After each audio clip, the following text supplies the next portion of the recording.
It's a long-standing rivalry, Miami and Florida State. The Hurricanes hold a 23-18 series edge all time.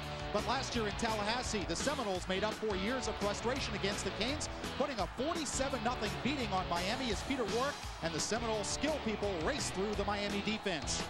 The Hurricanes' mission in this game, get to the quarterback. So far in 4 games, 11 sacks from the defense, 5 of those by the senior Derek Ham. Miami also has discovered a quick strike offense. Quarterback Scott Covington, 3 touchdown passes last week against Rutgers.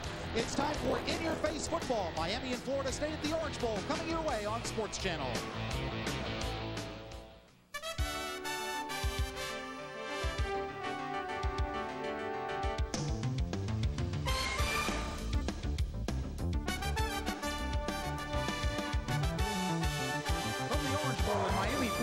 Sports Channel presents Miami Hurricanes football.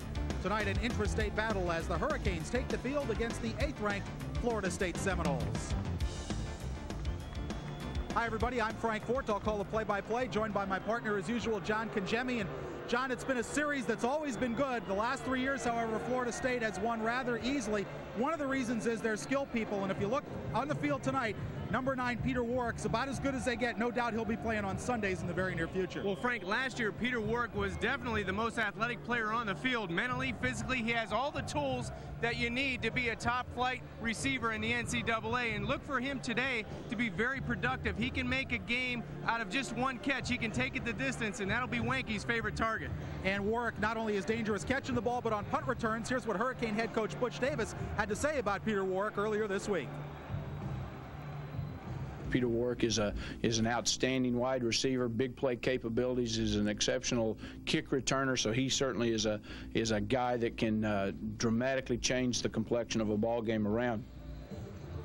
Miami, on the other hand, has a quick strike offense. 15 of their 23 touchdown drives have taken 2 minutes or less. It's a good thing that they have quick strike, but I think they'd like to put together some more sustained drives today. Well, I think to win today's football game, they're going to need to win the time of possession. They're going to need to control the football and maybe go 80 yards in 7 minutes, eating up some clock on the run. But they do have the big play potential on the outside. Santana Moss is a huge target for Scott Covington. He can make it happen on the outside. It's hard to go 80 yards against Florida State's defense, although let's break down the quarterbacks now. First of all, for Florida State, Chris Winkie has played very well in 4 games. 1 game played awful. That's the game they lost. Very inconsistent, Frank, and you need to be consistent at Florida State to move the football. He threw numerous interceptions, 6 of those against NC State, but in the other games he didn't turn the football over, and you see 7 touchdowns. That's a huge key for Florida State, Frank. And turnovers will be a key for the Miami defense. They need to force a couple to have a chance to win this game. Scott Covington, as a 5th-year senior, he's been terrific. He really hasn't made any mistakes, only 1 interception with 11 touchdown passes. He's done everything Butch Davis has asked him to do to move the offense. Last week against Rutgers,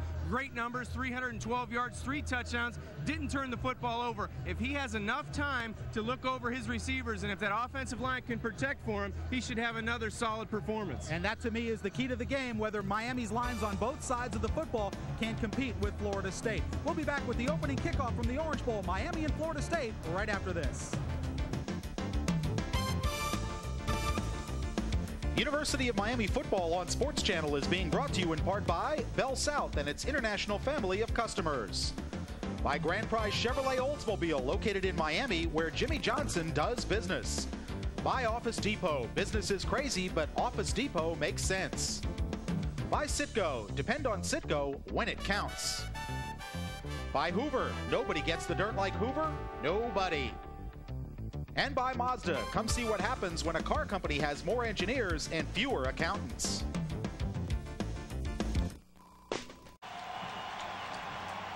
We're at the Orange Bowl, Florida State and Miami, here on Sports Channel. A long and storied rivalry. Unfortunately for the rivalry, the last 3 years, the games have not been as close as Miami would have liked. They've lost all 3 and were blown out last year 47-0. That's serving as motivation. And for the first time this year for the Hurricanes, we'll see George Gaitan kick off. Last week, Todd Sievers and Andy Crossland did not do a particularly good job kicking off on that bad turf up at Rutgers, so Gaitan is on the kick. Reggie Durden and Dee Feaster are back to receive for the Seminoles. Make it Lavernius Coles instead of Feaster. It's an onside kick, and Gaitan has it. But the referees are pointing Florida State's way. I think they're just misinterpreting which way the ball's going. Wait a minute. The referees are discussing it, and That's I think they just pointed in the wrong direction. That's Miami's ball. They were pointing left to right. They were pointing Florida State's way, but they just got confused on which direction Miami was going. Let's take another look at it. Well, a huge play by Guy Town. Take a look at this. Just a little pooch kick, an onside kick. It goes 10 yards, clearly untouched by a Miami defender on special teams. Great play, great call by Butch Davis. Miami gets instant momentum and field position right in the first play of the football game. Just a great play to start the game for the Canes. Canes with a 1st and 10. We'll take a look at the starting lineups right after this first play. Covington with play action. He's going to go for it all to Santana Moss, and he dropped it. Santana Moss had a touchdown. That's the thing you have to do, Frank. One of those plays is going to get your momentum, but you got to capitalize on that. And the Hurricanes come out and go for the home run on 1st down after the onside kick. A perfect pass by Scott Covington. It just looked like Moss stumbled and lost his balance, and the ball got on him a little bit earlier than expected, but you got to catch the ball, just cradle it into the end zone for 6 points. Well, what a swing that would have been. A big momentum on 2nd and 10. As you look at Covington's numbers on the year, he, by the way, is up to 11 touchdown passes. It is an 11-to-1 ratio.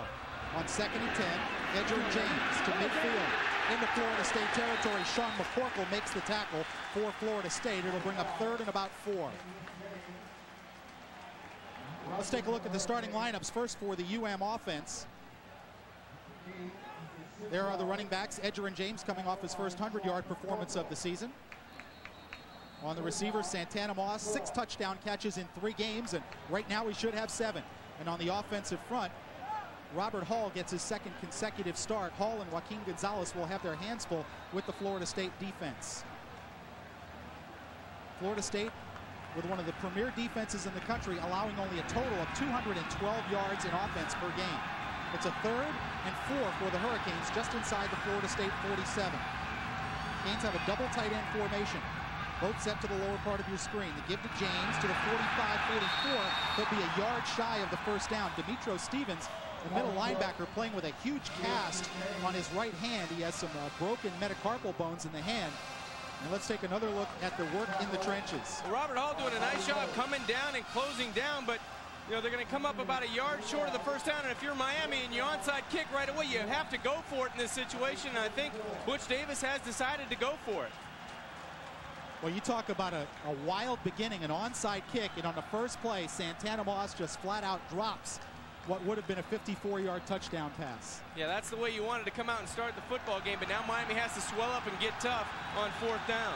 Again, double tight end, set to the bottom of your screen. 4th and 1 Hurricanes. And flags fly. They were just trying to draw Florida State offside. They're going to kick this away and not take any chances with field position. Although we're looking from Butch Davis's reaction, I'm not so sure that was the case. 5 yards. 4th down. He motioned Scott Covington over. From the looks of that conversation, John, I would say that that was just a mistake. Yeah, they may have had the wrong formation because Andre King came into the game late, and I think there was a little bit of confusion on whether to go for it or they were going to try to draw Florida State offsides, but nevertheless, Miami will punt the football away. Crossland hangs it high. Fair catch signaled by Peter Warwick, and he makes it in a rather unusual fashion at the Florida State 11-yard line. That's where the Noles will take over 1st and 10. You don't see many punts caught that way. That's not how it's drawn up in the coaches' clinics. No, but watching him in pregame, Frank, he's probably the only guy on the field that could catch him like that. He catches everything with his hands. There's a lot of body catchers, and here you see his quarterback, Chris Wanke, coming into the game. The biggest stat there, the 6 interceptions all came in one football game against North Carolina State, so he's throwing the football well in spurts, but he has to have a consistent day for Florida State to move it offensively. Florida State with Jeff Chaney as the tailback. Travis Minor has an ankle sprain and is not in the starting lineup. Chaney on 1st down. Matt Sweeney grabbed him around the ankles and tackled him for no gain. Matt Sweeney, number 98, with the initial contact, and then Miami's linebackers cleaning up. Let's look at the starting lineup for Florida State. Jeff Chaney, the sophomore out of Lake Wales, gets the start at tailback. The receivers, we talked about Peter Warwick out of Bradenton Southeast, one of the best in the nation. In the offensive line, a young offensive line, but still very experienced from last year. Jerry Carmichael is from Broward County. He is very hyped up about this game. 2nd and 10 for the Seminoles. Marvin Minnis in motion. Chaney with the football. Finds a bit of a hole. Dan Morgan takes him down just shy of the 15-yard line. A pickup of 4. It'll bring up 3rd and 6. Big play here for Miami's defense. Frank, as you take a look up front, Brian Stinson gets the start instead of Derek Hand up front, but that'll be a big play. Dan Morgan gets in the tackle. Nate Webster, he's out of Miami, Florida. He'll be making the calls from the middle of that defensive linebacker core. And Leonard Myers, the sophomore from Dillard High School, he's been talking all week. He's going to have to come up and play big on the outside. Right now, Warwick is not in the game. Dugans and Minnis are the receivers on 3rd and 6. Winky on the rollout behind a good block. Throwing complete to Marvin Minnis up at the 26-yard line. That'll be a Florida State first down. Nick Ward had the coverage for the Hurricanes. Nice patience on the outside by quarterback Chris Wenke. Had time to square his shoulders up and really give the receiver time to push down the field. That was the key. Protection was great. Great cut block by Lamar Glenn on the outside. Watch him, the patience, and then just to flip to the outside. Nice positioning of the football. Nice catch. First down, Florida State. 1st and 10, Seminoles. Lavernius Coles and Peter Warwick now the wide receivers. Winky with play action. Looking for Warwick, complete up at the 34-yard line. Leonard Myers on the coverage. That's a gain of almost 9. It'll bring up 2nd and short. Nice route on the outside by Peter Warwick, but an even better throw by quarterback Chris Wenke to the outside on Leonard Myers. That's the matchup you want to look for on the outside. That's Miami's probably their best cover person on the corner. Leonard Myers against probably the premier receiver in college football on the outside, Peter Warwick. 11:36 to go first quarter. Scoreless at the Orange Bowl. 2nd and a yard for the Seminoles. Lamar Glenn and Jeff Chaney in the eye behind Chris Winky. That's Lamar Glenn, the fullback. He'll have the first down.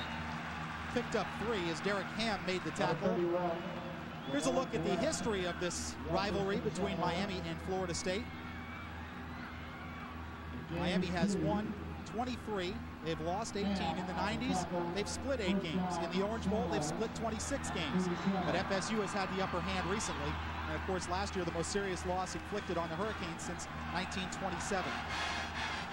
First down for the Seminoles after the 3-yard gain by Lamar Glenn. Chaney and Glenn remain the running backs. Winky stepping up in the pocket. Now has to pull it down. Still on his feet. And finally, down he goes. Just about a yard or 2 behind the line of scrimmage. Michael Smith in there along with Matt Sweeney for the Hurricanes as the pocket collapsed around Chris Winky. Miami did a nice job of getting around the quarterback Chris Winky, and they had a lot of orange jerseys flying in the backfield. You're going to need that pursuit for Miami to have success on defense today in the Orange Bowl. You take a look in the middle of your screen. Winky has plenty of time. It looked like he stumbled a little bit, wanted to get the ball to the crossing route to Peter Warwick, but then you see a bunch of orange jerseys coming in. You see Nate Webster missing there, and Michael Smith wraps up for the sack. Michael Smith had 2 sacks last week against Rutgers, and he shares in that one as it's 2nd and 11 for the Seminoles. Ball just outside their 35-yard line. 3 wide receivers in the formation. Winky under pressure. Trying to throw a screen. It's dropped by Lamar Glenn, and the Hurricanes pretty much had that one covered. Penalty flag on the far side of the field, about the 42-yard line. We'll check this call out. Head ball. Play of the game on the offense. 5 yards. Still 2nd down.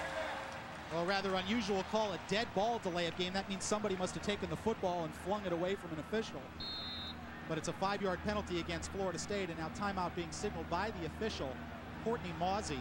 This is an ACC crew. The official it says my time, and now he is in Florida State's huddle. Looks like Peter Warwick may have an equipment problem. Pointed at Peter's shoes or his socks. So we'll see if we can get a clarification, but it is a 5-yard penalty, and it'll be 3rd and 16. There's the look at Warwick's. He's got the socks pulled down like spats over the shoes. That's a different style, Frank. Now the referee over explaining to Butch Davis exactly what's going on. Of course, we are not privy to that conversation. That was a dead ball call, so it should be 3rd and 16. Really hurts Miami, to tell you the truth, Frank. They did a great job of covering the screen. Was going nowhere. Winky did a good job of just really trying to throw the football away, but now Florida State gets an extra down. Well, it's still 2nd. Maybe they blew I didn't see them blow the play dead before it started. Yeah, the scoreboard has 2nd down, and they have 2nd down on the field. So we'll have to assume it is 2nd and 16. From the 31.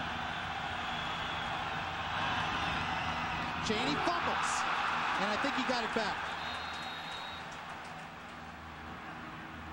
The officials are signaling Florida State ball. Indeed, Cheney did get on his own fumble and actually picked up about a half a yard, so it'll bring up 3rd and long. Yeah, this is the way Miami really wants the ball game to go. It looks like Cheney grabbed for the draw play. Just going to be a simple play, just a bad handoff. Looked like it hit him in the elbow. You couldn't tell from the front view, but I think Wanke hit him on the elbow on the outside. He never had control of the football. Luckily for Florida State, and Cheney, he gets on his own fumble. It is a loud crowd at the Orange Bowl, and we did not hear the play blown dead on that previous screen pass. So now it is a 3rd and 15. Winky out of the shotgun, has to step up under pressure. Firing deep and complete at the incomplete. Dropped at the 50-yard line. Warwick seemed to have it, but it slipped out. And it will be a punting situation. Nice escape by Wanke and really a good throw. Warwick doesn't drop many of these balls. This hit him right in the chest. We talked about it in the opening. He's a hand catcher. He's not a body catcher. That one got to his body and slipped out in a big play for Miami's defense on 3rd down. Leonard Myers back to receive the punt of Keith Cottrell, averaging just a shade under 40 yards a kick. Cottrell gets it away with no problem. Myers catching at the 25, escapes one hit. Myers at the 35. Myers up the sideline, 45. Leonard Myers stepped out of bounds back at the Miami 44. The crowd thought he was gone, but he stepped out at the 44-yard line. That's where Miami will start 1st and 10. Nice play by Myers on the outside. It looked like he was going to catch his balance and keep himself in bounds. He did. And now Butch Davis having a couple words with Leonard Myers on the sideline. Looks like the ball is going to be around the 44-yard line where he stepped out of bounds. That's where the Hurricanes will take over. 9:05 to go first quarter. We're scoreless at the Orange Bowl. We'll be right back after this. 9:05 to go first quarter. Scoreless at the Orange Bowl, although the Hurricanes should be in the lead. Santana Moss dropping a short touchdown pass on Miami's first play from scrimmage. So far, the Canes winning the battle of field position. A 20-yard punt return by Leonard Myers after a 43-yard kick. Miami 1st and 10 at their 44. Covington. Tight end, got him. Has a tight end. Bubba Franks wide open at the 30. Franks trying to run through Derek Gibson, and finally Gibson, with help from Dexter Jackson, forces him down. Penalty flag back at the Miami 42-yard line, so this one may be coming back. It may come back. A great play by Scott Covington, finding his tight end, Bubba Franks, the 6'6" sophomore. He only has 2 catches on the season. That would have been a big one, but it does look like it's coming back. Holding on the offense, 10 yards, spot of the foul, repeat 1st down. So that one is going to come back, and it's going to cost the Hurricanes a 43-yard gain. Well, mistakes have haunted the Hurricanes against good teams like Virginia Tech, and so far 2 major mistakes today. A drop touchdown pass and a holding penalty, which brings back a 43-yard gain. Yeah, the first offensive play should have went for 6 points, and then you come back out. Take a look at the middle of the screen. See if we can see Richard Mercier pulling on the outside. Looked like he just had a bad angle and kind of held him up with his left arm and really had a grasp on the inside arm. And Roland Seymour goes down. A good bit of packing job on the inside. 1st and 22 for the Hurricanes. Edgerrin James upended after a gain of only a couple. Bobby Rhodes, number 49, the backup defensive tackle, into the game. Let's take a look at the Noles defense. Corey Simon out of Pompano Beach, Ely, having a very solid year so far. 7 tackles for losses. Lamont Green, who right now is not in the ball game, he's getting his elbow splinted on the Florida State sideline, so we'll have to check on his status. Tay Cody, or their best cover guy, will go head-to-head with Santana Moss and Reggie Wayne. It's a pickup of 1 on the last play. 2nd and 21 for the Canes at their 33. Covington with play action to Edgerrin James in the flat. Edgerrin James across midfield, and Edgerrin James is into Florida State territory at the 41-yard line. Run out of bounds by Sean McCorkle, but that is a Miami 1st down. Pickup of 25. Frank, that's the mismatch we've been looking for in the last couple of weeks. Now, the Miami backs against opposing linebackers. You see number 52 in the middle of the screen. He's responsible for Edgerrin James. He's peeking at Scott Covington. He lets Edgerrin James go to the outside. Scott makes a nice throw on the outside. Edgerrin finds the sticks and gets enough for the 1st down. Yeah, Edgerrin James had not caught a pass prior to last week's game, and you wondered why they didn't try to get him the ball a little bit more. Last week they showed some screen passes against Rutgers. Gave Florida State a little something else to think about. Double tight end formation. James will go nowhere. Theon Rackley the outside linebacker out of Tallahassee FAMU High School, making the tackle, and no gain on the first down play. That was a nice job up front by Larry Smith, the defensive tackle, and allowed some help to come from the inside and really nowhere to run the football. Edgerrin James wanted to go off left tackle, had to bounce it to the right, and Florida State defense was right there. Officially give James credit for a yard. It'll be 2nd and 9. Ball just outside Florida State's 41-yard line. 7:44 to go in a scoreless first quarter. Frank Fort and John Congemi with you on Sports Channel. Hurricanes and Florida State. Darrell Jones in motion. Covington looking for Jones through his hands. McCorkle had the coverage. Wasn't sure if that was really in his hands. Darrell reached for it, but it might have been a bit too tall. Yeah, and Florida State really had nice coverage on the outside. The play might have went for a couple yards, but tough to get his hands on it. Darrell Jones, that was a bullet to the outside, just a little in and back out, a squirrel route to the outside, and a drop ending up for the Hurricanes. Damon Neely, the starting right guard, comes off to the Hurricane sideline, and the trainers will attend to him. And Martin Bibla, the freshman who started the first 3 games, is now in at right guard for Miami as they face a 3rd and 9. Blitz coming. Covington stands in, incomplete. Santana Moss ran a curl, and Scott looked like he was expecting something else. Yeah, it looked like he was expecting Santana to come outside, but Scott had to let the football go a couple counts earlier than he had to. Florida State really putting a lot of pressure in Scott Covington's face, directly in his face, up the middle of the football field. Really did a good job unloading the football, and no interception. Miami comes out and punts the football away. Crossland will punt. Peter Warwick back to receive. This one heading for the end zone and bounces in for the touchback. Florida State will take over 1st and 10 at their own 20, a 41-yard punt, a net of 21. 7:21 left to play first quarter. Hurricanes have had it twice, no score. Florida State will get their 2nd possession. We'll be back at the Orange Bowl right after this. It's Miami nothing, Florida State nothing. We're coming back at you in just a minute.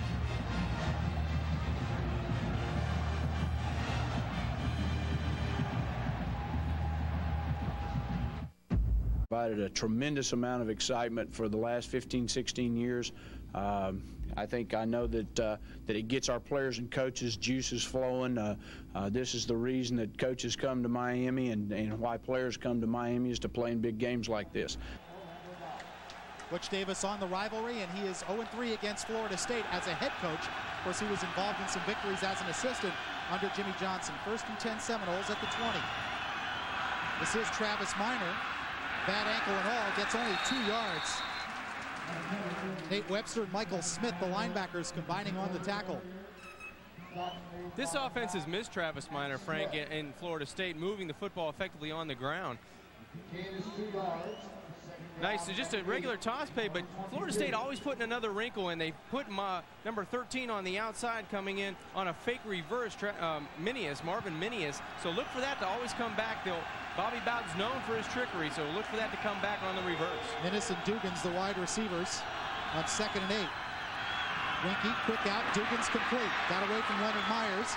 Al Blades forced to make the tackle at the Miami 38-yard line. That's a Florida State first down. Frank, that's the problem when you play an educated passing attack. And Mark Rick, the offensive coordinator, just supposed to be a fade route to the outside to Ron Dugans. He was covered very well by Leonard Myers, so the quarterback decides he throws behind. He stops him with the throw. Take a look right there.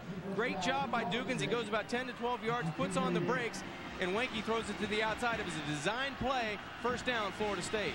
1st and 10 Knowles at the 38, 6:38 to go first quarter. Double wide receiver to the top of the screen. Play fake, Winky, pump fakes. Now going deep down the sideline. Ball is underthrown and taken away by Peter Warwick. Warwick trying to outrun Al Blades, and he does for a touchdown. You know he's going to come up and make a big play. That one went for 62 yards. Wenke on the outside to Peter Warwick for the Florida State touchdown. His quarterback just wanted to give him an opportunity to go up and catch the football on the out and up, and that's exactly what happened. Wenke goes, he starts with play action and pumps to the outside. Really, the timing was thrown off. Wenke puts it up, a hope and a prayer. He throws it to the best player on the field, and he outjumps number 3, Nick Ward of the Hurricanes, and he outraces number 7, Al Blades, for the Seminole touchdown. Well, defensive coordinator Bill Miller told me earlier this week, as Sebastian Janikowski converts the extra point to make it 7-0, that's what Florida State does. Winky just throws jump balls up there and depends on the athleticism of his wide receivers. And Peter Warwick who is 6 feet even, Nick Ward 5'9". You see Ward does not have his balance and is falling backwards as he jumps, and Warwick just makes the better play for a 62-yard touchdown. Warwick's the best football player on the field right now on both teams, and Warwick does a nice job there making the plays happen for Florida State. 6:27 to go first quarter. It's the Seminoles 7, the Hurricanes nothing. We'll be right back. Join Sports Channel Florida every Saturday morning at 11:30 for the Butch Davis Show. The Canes head coach will show you all the hard-hitting Miami highlights and preview the upcoming opponent. It's all right here on Sports Channel Florida with Butch Davis and with me, Frank That's Ford. right. There's Peter Warwick. And, you know, John, we were talking about it during the break.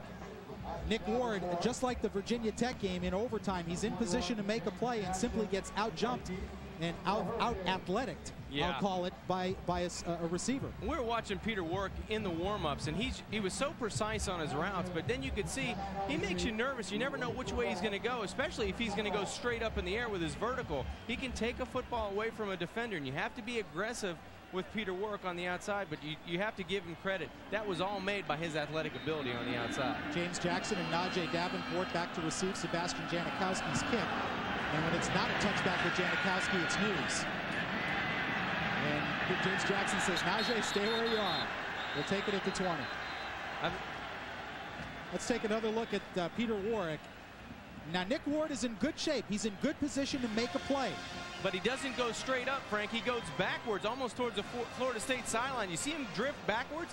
He needed to go attack the football. He didn't do that, and when you have an athlete, a superior athlete on the outside, and Peter Warwick, you can't give him any edge, and that's what Nick Ward did on the outside. He gave him an opportunity, and it all resulted in 3 plays, 80 yards, only 54 seconds. We talked about Miami's quick strike ability. Florida State comes back for their first score of the football game with quick strike. 1st and 10 Hurricanes. James skips away from one in the backfield and then gets a yard out of it as Tommy Poley, the outside linebacker out of Baltimore, Maryland, makes the tackle. Penalty flag comes down in the middle of the Miami line, so we'll check this out again. Miami really hurting themselves so far.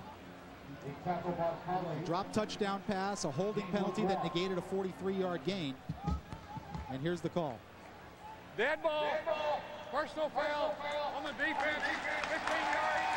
First down. So tack that one on against Florida State. Florida State's been flagged 45 times for penalties in 5 games, an average of 9 a game.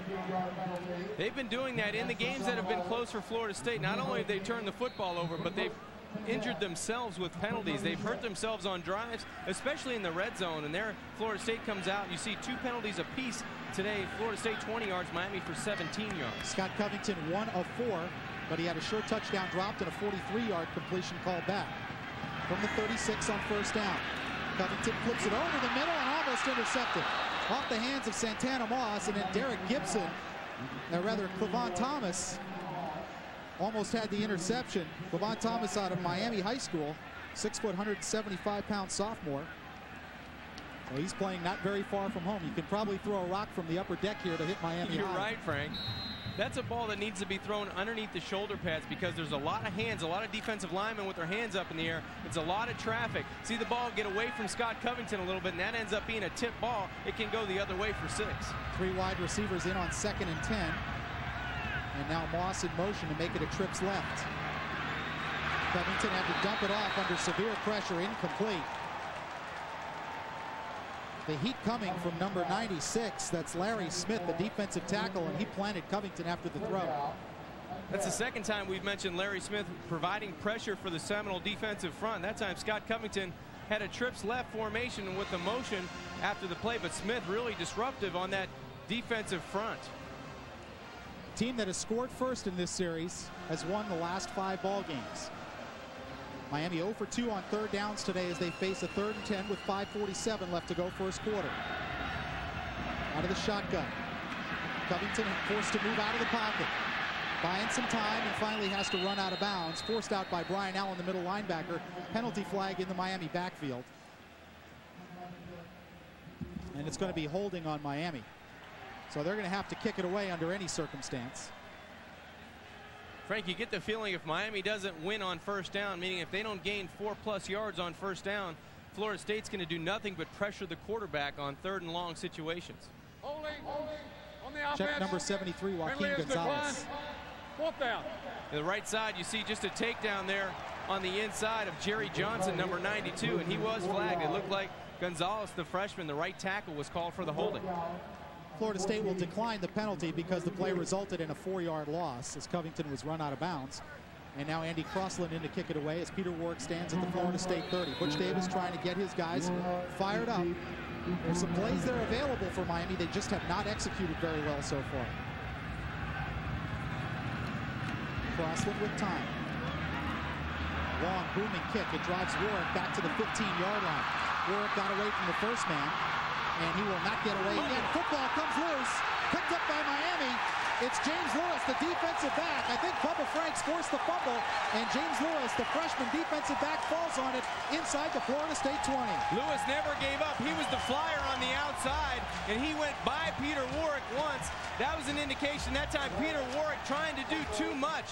You've seen Reggie Wayne for the Hurricanes try to do too much and a fumble resulting. That time there was nothing there. Peter Warwick trying to make something happen, and the ball was stripped from behind. It looked like Nate Brooks, number 2, right to number 23, Lewis, and a great special teams play by the Miami Hurricanes. There you see right there the pop of the right shoulder, Peter Warwick. The ball bounces loose, and Lewis, number 23, picks it up for the Canes. First down, Canes at the Florida State 18. Imperative that they cash in on the turnover if they want to compete in this ball game.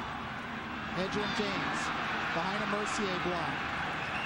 No gain, maybe a half a yard. The Florida State defense just swarming.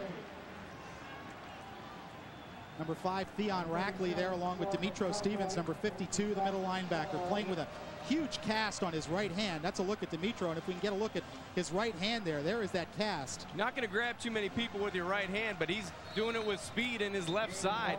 Miami's not winning the battle, Frank, on first down. The offensive line, you see a lot of orange shirts getting pushed back, and the running backs cannot get it going. You see Butch Davis trying to explain that to the offensive line coach. Arquijo, 2nd and 9 for the Hurricanes. Covington straight drop. Wide open, Nick Williams, and that's not a good throw. Incomplete. Williams was open, would have had a short gain, but you want to see Scott make that play. Tommy Poley had the coverage. Yeah, just really going into the short side of the field, no room on the outside. That time Scott tried to deliver the football. Looked like it got away from him to the outside. Now Miami has to convert on 3rd and 10. Look for Florida State to bring some pressure up front. 0 for 3 on 3rd down are the Hurricanes in this first quarter, which has 4:41 to play. 3 wide receivers in the formation for Miami. Santana Moss in motion to make it a trips left. Covington has to swing it out to James at the 20. 15, 10, puts his head down, and will be about a yard shy of the first down. So now it's decision time. Brian Allen in on the tackle along with number 18, Sean Key, the safety out of Miami American High School. Looks like they're going for it, Frank. Nick Williams coming into the football game. Nice play by Scott Covington. He had the trips left, looking downfield, recognizes Florida State drops back. He says, let me get it to my playmaker from the backfield, see if he can make one guy miss and get the first down. He ended up coming up about a yard shy of the first down. Approaching 4 minutes to go in the first quarter. 4th and 1 Hurricanes from inside the Florida State 10. Nick Williams and Edgerrin James, the running backs. And now timeout is called as the play clock was down to 5. And Scott Covington will take a timeout. 3:58 left to go first quarter. It's Florida State 7, Miami nothing. A 62-yard touchdown connection. Chris Winkie to Peter Warwick as Butch Davis talking it over with his quarterback Scott Covington, who has had a terrific year so far, John. 11 touchdown passes against 1 interception. That's an unbelievable ratio, and it should be 12. I keep harping on it, but you know what? Right. In a game like this, it's all about plays being made and plays not being made. So far, Florida State's made one big play on a play that was well covered on a jump ball, and Peter Warwick went up and got it. And Santana Moss flat out dropped what should have been a touchdown pass on Miami's first play from scrimmage after an onside kick. And, you know, momentum, it's an overused word, but in games like this, in any big games, any divisional, you know, any rivals like this, it's such an important thing. Frank, it turns games right around because you're not sure if you're Miami. You believe you can win, but you're not quite sure if you can win when you're going up against a team that has beaten you 3 years in a row. Now, Miami comes out, they get the onside kick. The first play, they go downtown, and it was an easy score. And Miami needs plays like that to get them to believe they can actually stay in this game and win this football game.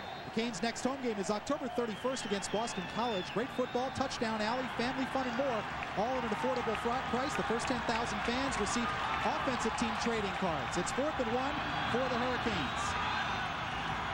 And they'll throw for it. Covington, wide open. Bubba Franks, touchdown. Bubba Franks with his 3rd catch of the year and his 2nd touchdown. And Scotty Covington giving us a little Arnold Schwarzenegger, flexing the guns. He swelled up about on the 50-yard line. Great play call. Butch Davis really showing you why they want to win this football game. That'll make you believe you can win a football game. The offensive line, very deceptive. They got everybody in tight, and Bubba Franks gets out for his 2nd touchdown of this young season. Andy Crossland, who had just a nightmare at the poor field up at Rutgers last week, missing 3 extra points on a combination of factors out of Jeff Popovich's hold, and Crossland converts. He's now 22 of 26 on the season, and with 3:54 left to go in the first quarter, it is Miami 7, Florida State 7. Nice play action fake inside Scott Covington. All he had to do was get rid of this one and get enough air on the football. Frank, that could be the toughest throw he's going to make all afternoon. Bubba Franks was wide open. All he had to do was let him get behind the secondary and then put enough air underneath the football to get him in the end zone. And Bubba Franks backs into the end zone. And watch this. Scott Covington shows you his excitement, showing you some guns right there. He's ready to roll today. And you know, it's funny, Scott never was really a workout warrior, except in the last 12 or 18 months. He really started to hit the weight room. I was down there this summer and watched him in the weight room, and Butch Davis said, you know, it's funny. After this summer, Scott used to never walk around without his shirt on. Now he walks around and he never has a shirt on. That's right. Hey, if you're a quarterback and you got a little bit to show off, you might as well do it. Those guys are not quite as buff as Scott Covington. He's kind of looking like me there at the end. But they're enthusiastic. 4 plays, 18 yards following the fumble on the punt return by Peter Warwick, recovered by James Lewis of Miami. It took 1 minute and 33 on the drive, and we're tied at 7. John, I said it was imperative that the Canes cash in on the turnover. When you get a chance against the 8th-ranked team in the country, you've got to convert. You got to go for the kill, and that's exactly what Miami did. 4 plays, 18 yards. There you go, under 2 minutes again, 1 minute 33, a 9-yard TD reception from Scott Covington to Bubba Franks, and that'll get the crowd back into this football game. Todd Severs will kick it off for the Hurricanes. Reggie Durden and Lavernius Coles deep. Durden to the upper right corner, Coles to the bottom left. Now, John, I'm no expert, you are, but I am always a believer that on the goal line, inside the 10, you can almost always get a tight end open. And we've been talking about that for weeks. Well, it's the easiest thing to do. You know, the defense is so concerned with stopping the run. If you can get a tight end that if you can get a linebacker looking and peeking in the backfield just long enough, somebody's going to creep open. Severs kick toward the corner, and Coles will grab it one-handed in the end zone. That'll be a touchback. And 1st and 10, Florida State will start from their 20. Well, Todd Severs has done a great job kicking off, with the exception of last week, and I blame some of that on that hideous turf at Rutgers 2 years ago when we were up there. They said, well, they just put in a new field and it hasn't really taken root yet. It was coming up in clumps. Well, I turned on the game last week, and they go down to the sideline reporter, and he says, well, they just put in a new field and it's coming up in clumps. I mean, it's an abomination that a state university with that kind of resources would have a field like that. 1st and 10 Seminoles. Chris Winkie, 4 of 5, 98 yards and a touchdown. That coming 62 yards to Peter Warren. We're tied at 7. A look at the total yardage in the game. This is Travis Minor. Minor cannot get away from Dan Morgan. Does kind of squeeze out of the grasp at the last second and picked up 3 as Morgan hit him just past the line of scrimmage. Miami's going to be tested on defense today by that big Florida State offensive line. Now, these guys come at you averaging around 300 pounds, and they're going to try to stay on you and create some holes. Dan Morgan does a nice job of shedding the block of Lamar Glenn, the fullback, and does a nice job. He's done a great job all season. He's the leader in the middle of that offense. Second and a short 7 for the Seminoles. Travis Minor again squeezes through a hole and picks up about 4. Morgan again on the tackle, and it'll bring up 3rd and about 3. John, you look across that Florida State offensive front. The right tackle now is Sharon Dorsey, a sophomore. He's the backup. He's 6'7" and 325. Jerry Carmichael, 310. The center, Eric Thomas, is 295. Jason Whitaker is 300. And Ross Brannon, number 76, the left tackle. He's only 280, but he's 6'8". He's only 280, Frank. Yeah, these guys are big, and they'll come at you, and they love situations like 3rd and short right here. 3rd and 3. Winkie on the rollout with time. And the pass is caught, but is it out of bounds? They say no, incomplete. Caught out of bounds by Marvin Minnis. Great coverage on the outside by Leonard Myers. He was on Minnis. Oh, he was all over the outside Seminole wide receiver, and that'll get the crowd back into it. Florida State having to punt the football back to the Miami offense. Keith Cottrell in the punt. Leonard Myers will go back to receive, and let's take another look at the coverage by Myers on Minnis. Wanky threw a strike to the outside. It's exactly where the ball needed to be, but Leonard Myers made that window a little bit smaller for the quarterback and the receiver. Cottrell's kick. Leonard Myers at the 30, 35. Myers at the 40, dropped from behind at the Miami 42-yard line. Once again, good field position for the Hurricanes. Flag down as the tackle was made by number 28, Chris Hope, a backup defensive back. Looks to be a face mask against Florida State. At least that's what Leonard Myers is signaling. Face mask on the kicking team. 5 yards. First down. So Miami winning the battle of field position here. They'll have it at their 46-yard line. Let's take a look at the replay. And number 93, Chris Walker, a defensive end, right there. He got a left hand. Nice play by Myers, concentrating, keeping hold of the football. He was hit from behind, didn't know it was coming, and good concentration by Leonard Myers. First and 10, Canes at their 46. Edgerrin James, Nick Williams, the running backs. James trying to keep his feet moving, thrown back by Roland Seymour after a gain of a couple. They get Jamal Reynolds, the backup defensive end out of Aiken, South Carolina, 6'4", 240 sophomore. We talked about Miami being young. There's only 6 seniors on this Florida State depth chart in the first 2 units. So they are a young team as well. Talking with the coaching staff of Florida State before the game, they believe this team is a year away. Pickup of 3 for James from the Miami 49 to 2nd and 7. Quick drop, throws to Nick Williams, complete. Nick Williams bounces through Mario Edwards and should have a first down. Brian Allen and Sean McCorkle combining on the tackle, but Nick Williams just ran right through Mario Edwards. Well, Mario Edwards, I tell you what, he was reading the press clippings. Nick Williams, 6'2", 265. As you take a look, Scott Covington throws a strike, and he was just carried for a couple yards. Nick Williams is a load on the outside when he gets it going north and south, and that was a nice ball by Scott Covington. You could see, led him to the outside, didn't have to break stride. First down, Canes. Nick Williams at 265 pounds. He will break some tackles. And now flags fly. Mondrell Fulcher flinched, and then the Florida State player came across and touched him. We'll see which way the call goes. Dead ball. False start on the offense. 5 yards. First down. So Butch Davis saying back off the sideline, calm down. Everybody relax, we're okay. So that'll move it back 5 to the Florida State 48-yard line. Mondrell Fulcher, the guilty party there. And we'll bring up 1st and 15 with 1:19 to go first quarter. It's Florida State 7, Miami 7. Frank Forks, John Congemi with you from the Orange Bowl. Miami on a 1st and 15, 3 wide receivers in the game. Man coverage and blitz, Frank. And they come on the blitz. Covington chased out of the pocket. Looking for some help. Fires Santana Moss, caught at the Florida State 29-yard line. Santana trying to make up for the earlier drop, and that is a Miami first down as he picked up 19 yards. Credit the offensive line. They've been called for holding in that situation when Scott Covington's been breaking containment and out of the pocket. This time that everybody holds their ground. Florida State was looking like they were going to come with a full-out blitz. The linebackers came out at the last minute, but the athletic ability of Scott Covington keeping the play alive, and then Santana Moss coming back to the football was the key. A great catch on the 30-yard line. Watch Santana Moss. He knows his quarterback's in trouble. Now he's got to get back to the football and does a great job of concentrating on the catch. First down at the FSU 30. Covington over the middle. Santana Moss caught, takes a big hit from Sean Key, but he should have enough for another first down and a penalty flag at the FSU 20. That may go against Miami and Reggie Wayne on the outside being overly aggressive. Great concentration on the catch by Moss. That may all come back, Frank. They are marching back toward the Miami side of the field. Pass interference on the offense. 15 yards. Previous spot. Repeat, first down. I believe it was on the outside, and Reggie Wayne, it looked like they were getting tangled up on the outside cornerback, number 27, Tay Cody. But the play was made by Moss. Take a look at this hit delivered from the Florida State secondary. He let you know you're there. Number 18, Sean Key, comes from the free safety position and just lowers the boom on Santana Moss, but Moss hangs on to the ball and it'll all come back. I think you're right. I think the penalty was on the outside on Reggie Wayne. These Florida State guys get up in press coverage and it's a battle.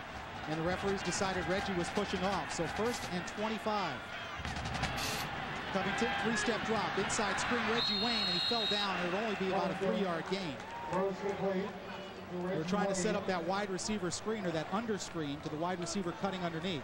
That's a tough ball to throw, and take it from me because I've always had trouble throwing that receiver screen. The receiver's moving, and sometimes you'll tend to drift him downfield. He's not ready to take it up. He's looking at where his blocking's coming from. So good job just on the catch.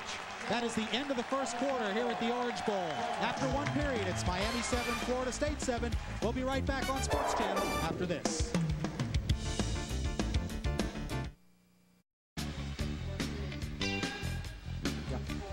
This is 1983. The Hurricanes, Bernie Kosar to Eddie Brown, a 37-yard touchdown. It made the score 16-14. Florida State still in the lead. Jeff Davis then with 3 seconds to go. The Flea with the field goal to win it. Miami 17, Florida State 16. Miami goes on to win the national championship, beating Nebraska right here in the Orange Bowl. The Orange Bowl is where we are at. Frank Ford and John Congemi with you on Sports Channel as we begin the second quarter. Some information for you. Florida State linebacker Lamont Green out of Southridge High suffered a dislocated left elbow in the game's first series. He is out for the game, and it appears he is out for the season with the possible exception of a bowl game. So a bad break there for Florida State. Lamont Green, the senior, having a tremendous year. And I know Nate Webster last year for Miami had a dislocated elbow, and that kept him out 6 or 7 weeks. So effectively, Green's done for the regular season. The Hurricanes in the first quarter, 4 penalties for 36 yards, all of those coming against the offensive unit. And it has cost them 1 big play and 1 first down on separate occasions. On this play, they've run 4 plays, and they've had 2 penalties for minus 13 yards. So you're caught up on all that information. It's 2nd and 21 for Miami from the FSU 41 as we start the second quarter. Mondrell Fulcher in motion behind Covington. Scott on the rollout, has time. Throwing for Reggie Wayne, complete at the 33, and Sean Key runs him out at the 32-yard line. That's a pickup of 9. It'll bring up 3rd and still about 11 to go. That's a nice play call and a nice decision by Scott Covington to Reggie Wayne. The cornerback on the outside for Florida State was trying to bait Scott to throw the corner out. You see number 8 drifting back, Thomas. Scott didn't take the bait, goes to the outside, the sure thing, Reggie Wayne, and picks up some of that penalty yards. So it'll still make it a 3rd and about 12, Frank, for the Canes. 3rd downs, Miami is 0 for 4 today. 3rd and 12, 3 wide receivers in the formation. Mondrell Fulcher, the tight end, in motion. Blitz coming from the top side. Covington on the rollout. Throwing down the sideline, caught at the 20-yard line. And let's see where they give us forward progress because the first down needed to be at the 20. Mario Edwards covering Reggie Wayne. Reggie made the grab, and they're going to give him to the 21-yard line. So it'll bring up a 4th down and about 1.5 yards. Covington doing a nice job on flushing the pocket. It was really a designed rollout. The line did a nice job. Great positioning of the football. And Reggie Wayne goes up and catches the ball strong, comes up 1 yard short, and it looks like the Canes will keep their offensive unit on the football field and go for it again on 4th down. Well, Butch Davis rolling the dice here. He's done it a couple times already in this game. An onside kick on the opening kickoff and converting a 4th and 1. James goes nowhere.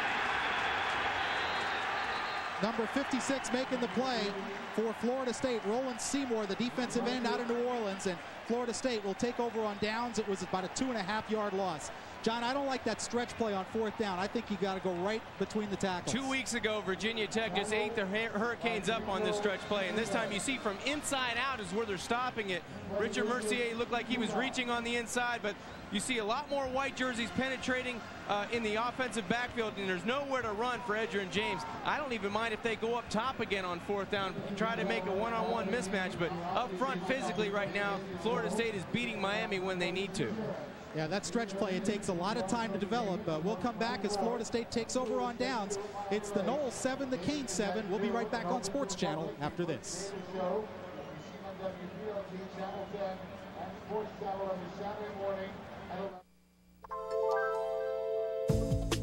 Catch all 82 fast-paced, bone-crushing Panthers games exclusively on Sports Channel. Then on Sundays at 11:30 a.m., join Jeff Rimmer on Panthers Weekly. Panthers Weekly previews and reviews every game, every week, only on Sports Channel Florida.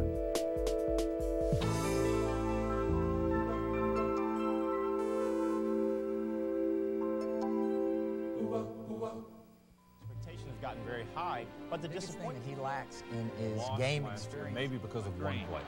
The much publicized recruit from years gone by. This time we're talking about defense. Last year was the first time. Monday night's kickoff classic against Texas A&M, ranked second in both polls. Hi, I'm Frank Frangie. For all your Florida college football information, tune to Saturday morning college kickoff. Saturdays at 10 a.m. here on Sports Channel Florida.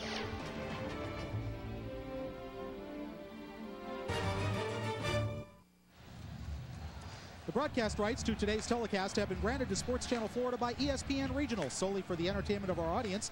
Any reproduction, transmission, or other use of this program without the express written consent of ESPN Regional or Sports Channel Florida is prohibited.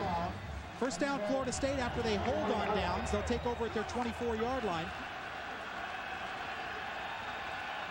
Double tight end formation. Travis Minor, the lone running back. Fake reverse to Warren. Winky steps up, going for Travis Minor and overthrown at midfield as Mike Rumpf was in pursuit on the coverage. Here's a look at the first quarter numbers.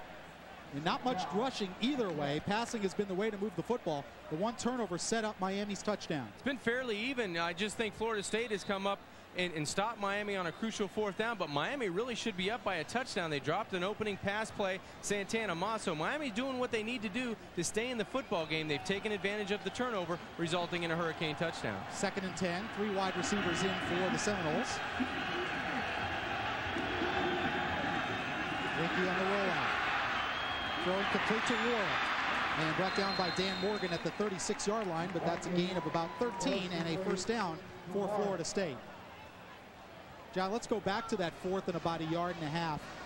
As you said, that's a decision you made during the week. You've decided that on 4th and 1, anywhere past midfield, you're going for it. There's no doubt. The Miami coaching staff has decided they're going to go after Florida State with everything they have, and they're not going to win this football game by kicking field goals or field goal opportunities. You know, that could be a questionable call. You might want to take the lead in that position, but I don't like going to the stretch play in that position. I'd rather see them go straight at Florida State or even throw the ball again. It takes too long to develop that type of play against a defense like Florida State. On 1st and 10, Winky to throw. Complete to his tight end up to the 45-yard line. Making the catches Nick Franklin and Michael Smith on the tackle. That's going to be a gain of 9. It'll bring up 2nd and short for the Noles. That's a play I like on first down. Going to your tight end on an option route against the linebacker. Just nice timing by Wanky and Franklin. As soon as Nick Franklin comes out of his break, Wanky hits his 5th step, takes a quick hitch step, and then delivers the football over the middle. Good positioning of the football on the outside, and all really Michael Smith can do is hold on and tackle. 2nd and 1 at the Noles 45.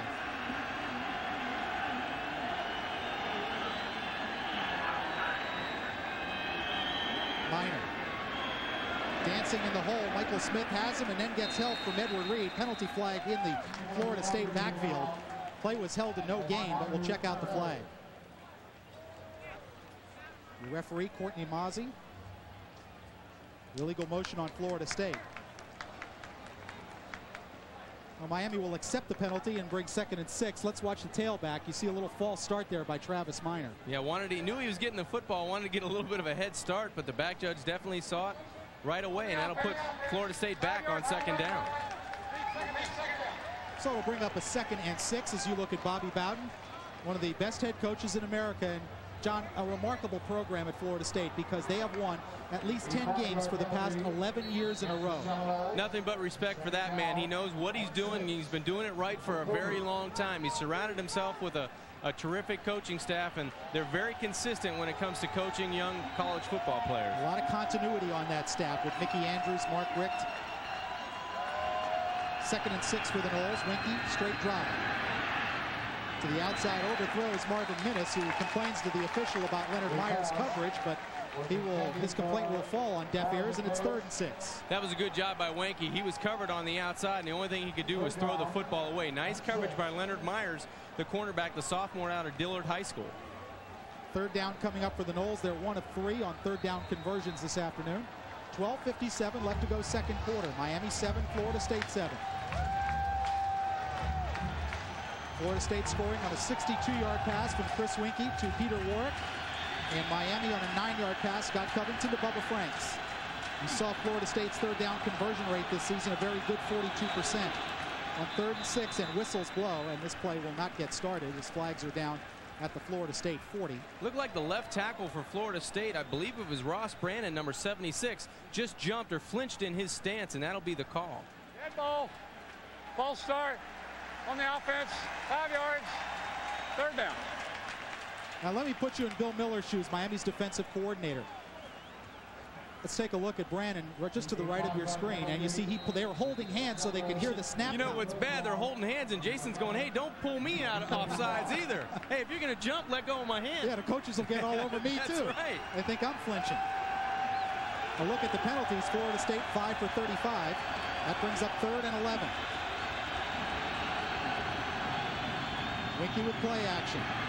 Lots of time to throw. Over the middle and overthrows. Going for Ron Dugans at midfield. Al Blades right there. And it'll bring up a punting situation for Florida State. Well, to answer your question that you were going to ask, Frank, what would Bill Miller want to do or what would I want to do? I think they're going to try to make Winkie beat him, not pressure him so much, try to get pressure with the up front 4, maybe send a linebacker, but the inconsistent play of that quarterback, I think Bill Miller is going to really try to make him make more plays and beat him that way. Keith Cottrell to kick it away, Leonard Myers to receive for Miami. Line drive kick. Myers drifts back to his 16. Myers breaks the first wave at the 25, gets a good block from Marquise Fitzgerald and hauled down at the 26-yard line. Tackled by number 58, Jamal Reynolds, the backup defensive end, but Marquise Fitzgerald got a huge block. Yeah, number 5, Theon Rackley, the outside linebacker, was coming down on special teams, and he lit into him. 12:38 to go here in the second quarter. Miami 7, Florida State nothing. We'll be right back. Tied at 7 with 12:38 to go second quarter, excuse me. Here's Scott Covington talking about today's game against Florida State. Last year, 47-0. That was embarrassing, to say the least. I think our slate's clean this year. I think they know and we know we have a better team going into this game. I think they know we're better prepared to handle what they will bring. It's just a matter of us actually going out and producing. So far, that has quite an element of truth to it, what Scott Covington said. Miami much better prepared. They are a better football team. They've made some progress. Take a look at number 27 of Miami, Marquise Fitzgerald, as he will lay out Theon Rackley right there. Yeah, on special teams, you have to have your head on a swivel because you got guys coming at you from every direction, and that's the price you pay if you're not aware of who's around you. Marquise Fitzgerald out of St. Petersburg, Dixie Hollins High School, and he had a reputation as a big hitter as a defensive back in high school, and he loves to hit people on special teams. Scott Covington was 1 for 7 to start the game. Since then, 7 out of 7 for 85 yards and a touchdown. 1st and 10 Canes at the 26 as they go triple wide receiver. James the lone running back. Covington to throw, under pressure, and they'll be sacked. Jamal Reynolds getting a little payback. And the sack is a 5-yard loss. It'll bring up 2nd and 15. With great quickness, Jamal Reynolds comes from the outside and just speed rushes up the side, right side.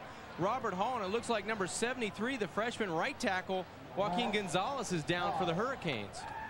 Joaquin Gonzalez, the redshirt freshman out of Miami Columbus High School, came to Miami on an academic scholarship, and he's not happy. I think he suspects that this is something serious. But let's take another look at number 73. As we look at the sack, and Joaquin working. Oh, I see. Covington fell right into the back of his leg as he was sacked. There's nothing you can do about that. Gonzalez doing his job on the right side, and you never know what's going to happen behind you when you're a lineman, but that's the lineman's biggest fear, of having someone roll up from behind on their ankles and get to their knees. Joaquin Gonzalez awarded a football scholarship prior to the start of this season. He was on academic scholarship, had offers from Ivy League schools. You see Joaquin on his feet, which is at least a good sign, but he is limping rather gingerly right there. Let's take another look. He is blocking just to the right side of your screen, and when Reynolds sacks Covington, they both fall into the back of Joaquin Gonzalez's right leg. Yeah, there's a lot of weight going on the back of that, on that leg. First it's his ankle, his right ankle gets buckled behind, and then they roll up to his knee, and I'm not sure which one hurts worse, but I know both of them are giving him much pain right now. Robert Sampson, number 76, in to replace Gonzalez on a 2nd and 15. Covington, quick drop. Andre King with the catch. Got away from one tackler. King across the 30-yard line and out of bounds there. Dexter Jackson making the tackle, along with Dion Humphrey. And we'll bring up 3rd and about 4.5. Andre King does a nice job of catching this football. I think Scott Covington wanted to stop Andre with the throw. You see him coming just on the delay route. He wanted to stop him with the throw so he could just go upfield. And then King shows you his speed and his athleticism to the outside. Makes a little play into a little bit bigger of a play. 3rd and call it 5. Miami has to reach their 36-yard line. 3 wide receivers, King in motion. Covington under pressure. Has Reggie Wayne at the 35. Reggie Wayne gets a block to midfield, and he's run out of bounds there by Dexter Jackson. Inside Florida State territory, they'll mark it just inside the 47-yard line. First down, Kane. Frank, that's a big-time throw from the right hash by Scott Covington. The Florida State defense looked like they were gambling a little bit, going for the pick. He's just going to come inside and then back outside. You see 27, Cody loses his balance, and Scott Covington lays it to the outside, and Reggie Wayne pays the price on the outside. Dexter Jackson, the free safety, lights him up, but it looks like there is a flag on the play. I think it was On the waist, on the offense, 10 yards, spot of the foul. Repeat, 3rd down. Well, you heard the call. It was the illegal block downfield. That's one of those penalties Butch Davis, I think, can live with. It's a hustle play. You're trying to block somebody for your fellow wide receiver, and that'll move it back, and it'll be 3rd and about a half a yard for Miami. The penalty mark from the spot of the foul. Miami already had the first down, but the penalty takes him back just shy of the sticks. Let's see what Miami does and try to influence with the snap count, #1, but let's see if they attack Florida State straight ahead. Miami needs about a half yard for a first down. Florida State did jump. Free play and hauled down for a loss is James Jackson, rather, by Tommy Poley. But I think Miami will get the first down on the penalty. Nice job by Scott Covington. He's thinking like a quarterback should. We haven't done well on short yardage. Offside, defense, 5 yards, first down. We haven't done well on short yardage situations, so I'll try to draw him off sides first, and then secondly get the first down. And nice voice inflection by Covington. But again, John, on 3rd and short, let's watch the left tackle. That's Billy Rhodes jumping into the neutral zone. Again, on the 3rd and short, you see the back dancing in the hole. When you need a half yard, you got to get your head down and get up in there. On 1st and 10, the fake to Jackson. Covington, throw, pass is tipped. Nice play by Tommy Poley. And then Bubba Franks was hit after the ball was tipped, and Butch Jackson said, hey, that wasn't necessary. Butch Davis said, hey, that's not necessary. Tommy Poley, field judge right now saying, why isn't that 15? Yeah, and I agree with him. It was the play was over, and Bubba Franks was going to the sideline, and he was drilled on the sideline by Jackson, the free safety. But a nice play by number 29, Tommy Poley, the outside linebacker, showing his range to get outside and tip the ball away. 2nd and 10 for the Hurricanes. That was Covington's first incompletion in his last 9 tries. 11:35 to go second quarter. We're tied at 7 here in the Orange Bowl. Covington under pressure. Steps up in the pocket, and now down he goes. The sack coming from Tony Bryant out of Marathon, Florida.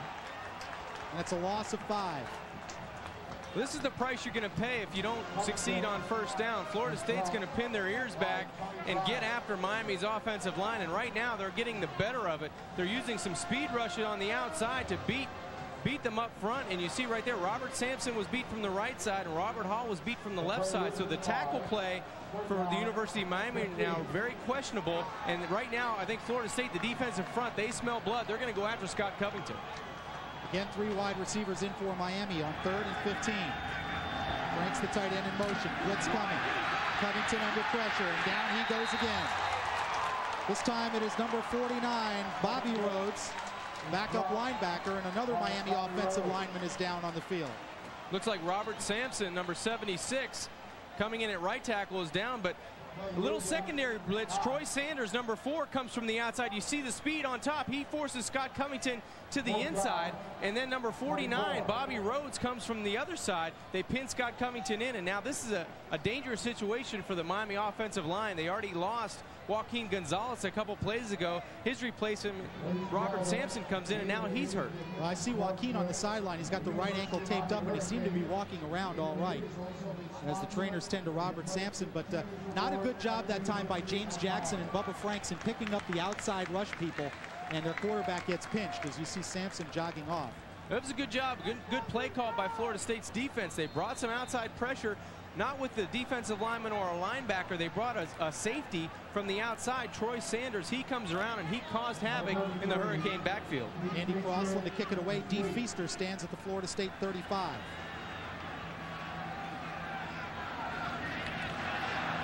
Crossland gets it away. Nice looking kick. Feaster signals fair catch and makes it at the Florida State 27-yard line. That's where the Noles will take over 1st and 10. And another penalty flag has been dropped.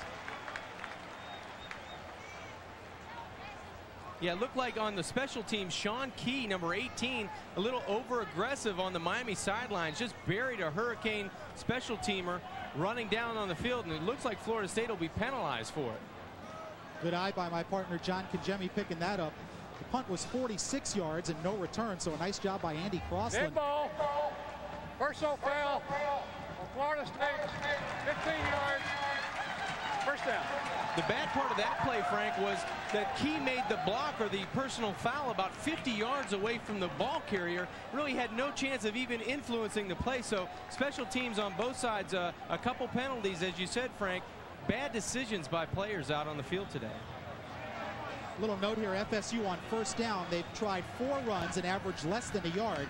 They've tried 3 passes and are averaging 6 yards on 1st down. They're going to throw the football and try to find the tight end and maybe get the ball to Peter Warwick on 1st down, because both teams have not been able to run the football. Timeout on the field with 10:18 to go in the 2nd quarter. It's the Hurricane 7 and Florida State 7. Right back from the Orange Bowl after this.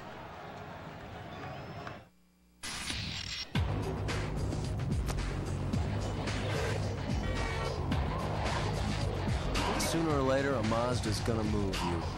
We just thought we'd speed up the process. It's Mazda's Make Your Move clearance event. Get 0.9% APR financing on thousands of new Mazdas or cash back on Mazda B-Series or 626. Call or visit our website for details. See your Mazda dealer and make your move today. Last Sunday, you went to an NFL game. You had 2 hot dogs and a beer. The girl next to you liked your pro player jacket, but just as she was feeling the sleeve, your girlfriend came back. You tried to explain that she was thinking of buying one for her dad, but you still got a kick in the shin. Get all your favorite NFL team merchandise wherever Pro Player sports apparel is sold.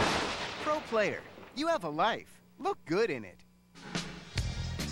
Another look at the history of Miami and Florida State. 1985 at Florida State. Vinny Testaverde to Michael Irvin, the playmaker. Touchdown, 30 yards out. Miami wins it 35-27.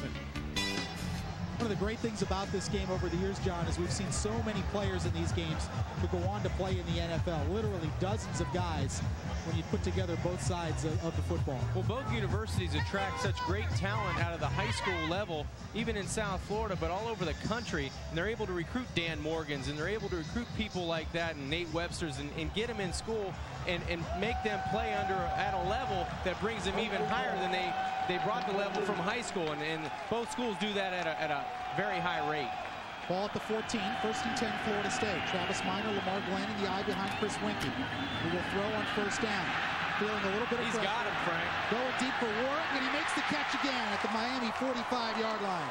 Leonard Myers had the coverage, but Peter Warwick again wins the jump ball. Well, all receivers should take a look at the 2 catches, the big catches that Peter Warwick has made.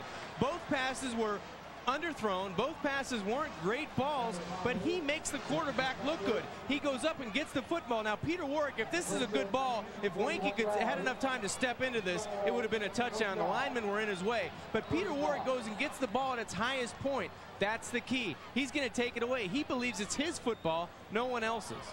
And Leonard Myers is sitting at the Miami 40-yard line, being tended to by the trainers. A 41-yard gain. Peter Warwick now 4 catches for 124 yards. That's the 5th 100-yard receiver Miami has allowed so far this year. We'll take another look at the play. Now, Wanky wasn't able to step into this ball because an offensive lineman was being pushed in his face. But take a look at Peter Warwick. He goes up and gets the football, and he takes it away from Leonard Myers. And that's the key. He positions himself where Leonard Myers has to run through the back of Peter Warwick to get to the football. In that play in college football, it's almost better to take a pass interference and give up the 15 yards. You're right, Frank. See Leonard Myers coming off the field as he was shaken up on the last play. Marquise Fitzgerald, number 27, comes in to replace him. A look at the yards through the air in that last play, putting Florida State up ahead of Miami. Good look at Peter Warwick out of Bradenton Southeast. 27 catches coming into the game for an 18-yard average and 5 touchdowns. He has added a 6th touchdown this afternoon. Tied 7-all with 10:05 left to go second quarter. Florida State with their first snap in Miami territory. Play fake. Winky down to the side, overthrown. Going for Peter Warwick, and Marquise Fitzgerald had very good coverage. Nice positioning by the defensive secondary that time. Fitzgerald, number 27, does a nice job on Peter Warwick. That was a heavy zone coverage by Miami. And that was really forcing Wanky to put the football where a lot of orange jerseys were. Nice coverage by the secondary. A look at Marquise Fitzgerald, 5'11", 180-pound redshirt freshman from St. Petersburg. Mike Rumpf in the game at the other corner opposite Fitzgerald. Now Rumpf, the true freshman. 2nd and 10, Knowles. Travis Minor in the arms of Nate Webster. Dan Morgan there to help out, and then the cavalry arrives. No gain. Bring up 3rd and long for the Seminoles. Frank, I believe Florida State's so aggressive on first down because I don't believe they can run on Miami with any consistency. Both running games have really been stalled. Nice defensive play by both teams. But Bobby Bowden and staff, I believe they want to try to throw the football early. But as you said, rushing yards, Florida State only 8 yards, and Miami hasn't gotten on the positive side of the ledger, -10. So both teams want to try to throw the ball on early counts, on early downs. Of course, in college football, the sacks are counted against the rushing yardage, which accounts for the negative on Miami's part. 3rd and 10. Florida State 1 of 4 on 3rd down. Winky under pressure. Flips it out to Minor. Minor taken down by Mike Rumpf, and that's a loss of a yard. Beautiful closing by Mike Rumpf, the true freshman out of Delray Beach. And nice pressure on the outside by Derek Ham, number 71. He forced Wanky to stop looking down the field and throw the ball to his back. The right side of your screen. Take a look at 71 in orange. He gets to the quarterback, might have been held. And as you said, Frank, a nice play by the freshman cornerback Rumpf. Keith Cottrell to kick it away. Leonard Myers back in the game, standing at the Miami 11. Cottrell trying to hang it up and force the fair catch. No fair catch. Myers takes it on the run at the 15. And Myers can't get away to the outside. Make it Edward Reed, Reed in there in place of Myers. A 31-yard kick. There's timeout on the field with 8:29 to go second quarter. It's Florida State 7, Miami 7. We'll be right back from the Orange Bowl after this. Welcome back to the Orange Bowl. Sports Channel is your home for NFL football Florida style. Tune in every Sunday morning for 90 minutes of in-depth pregame coverage of the Dolphins, the Buccaneers, and the Jaguars. It's all on Sunday Morning NFL, exclusively on Sports Channel Florida. A look at Miami's defensive line. Assistant coach Greg Mark trying to get his guys going, and Miami's defense has performed very well so far in this game. It's a 7-7 tie with 8:29 to go second quarter. Hurricanes have it 1st and 10.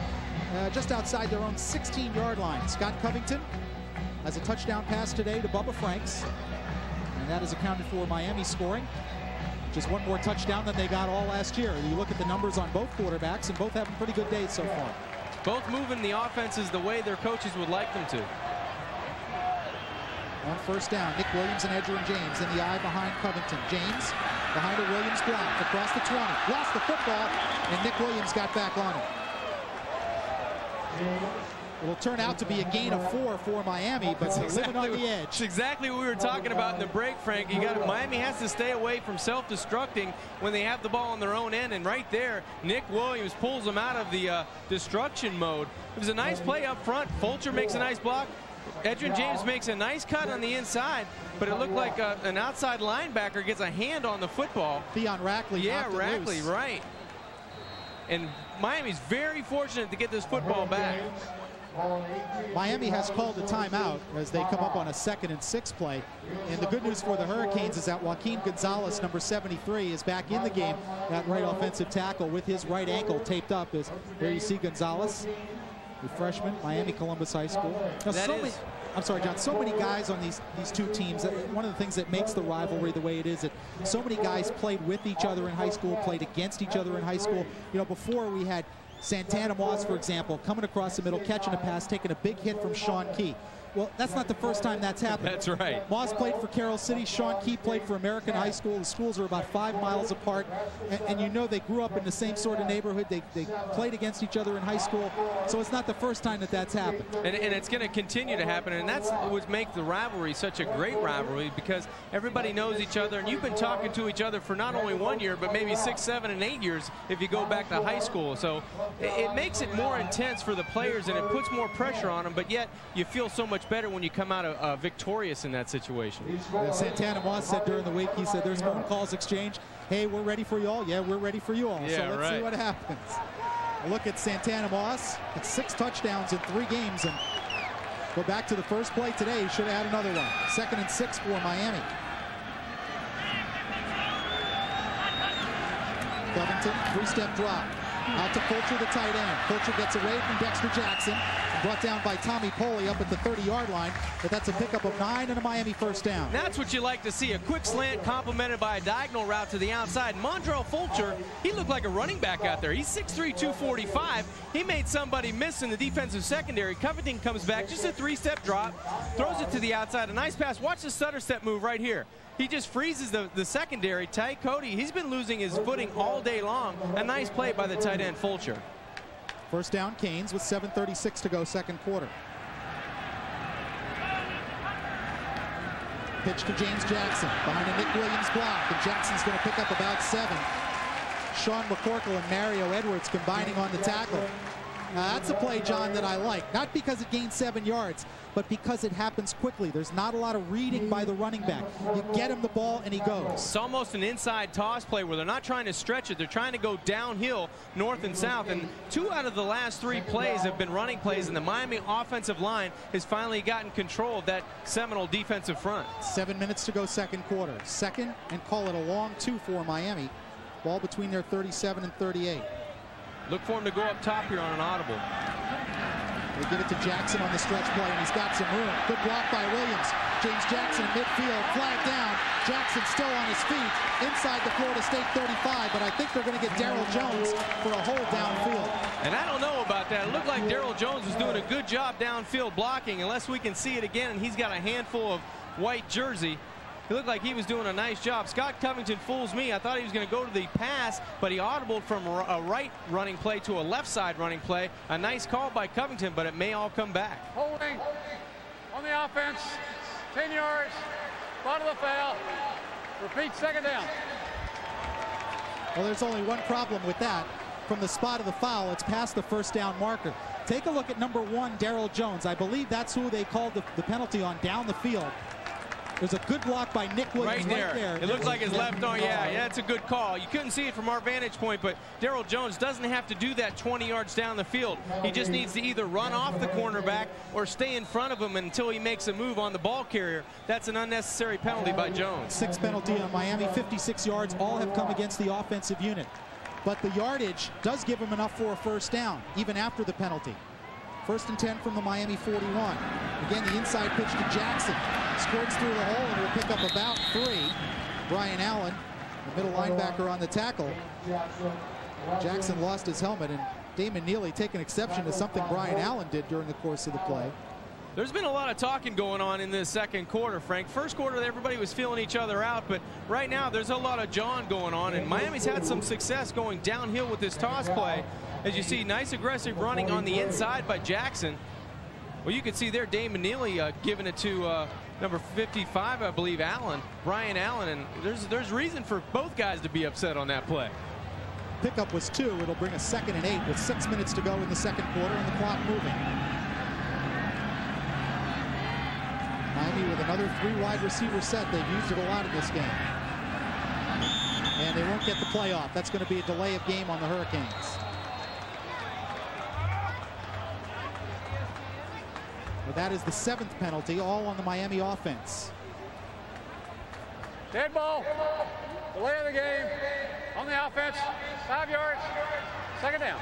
Well, Frank, in a 7-7 game, Miami's going to be at this rate going into double digits on penalties about midway through the 3rd quarter. And if you eliminate just half of those plays, you know, you make yourself have a chance to be a little bit more successful on both sides of the football. That's something I want to discuss after this next play.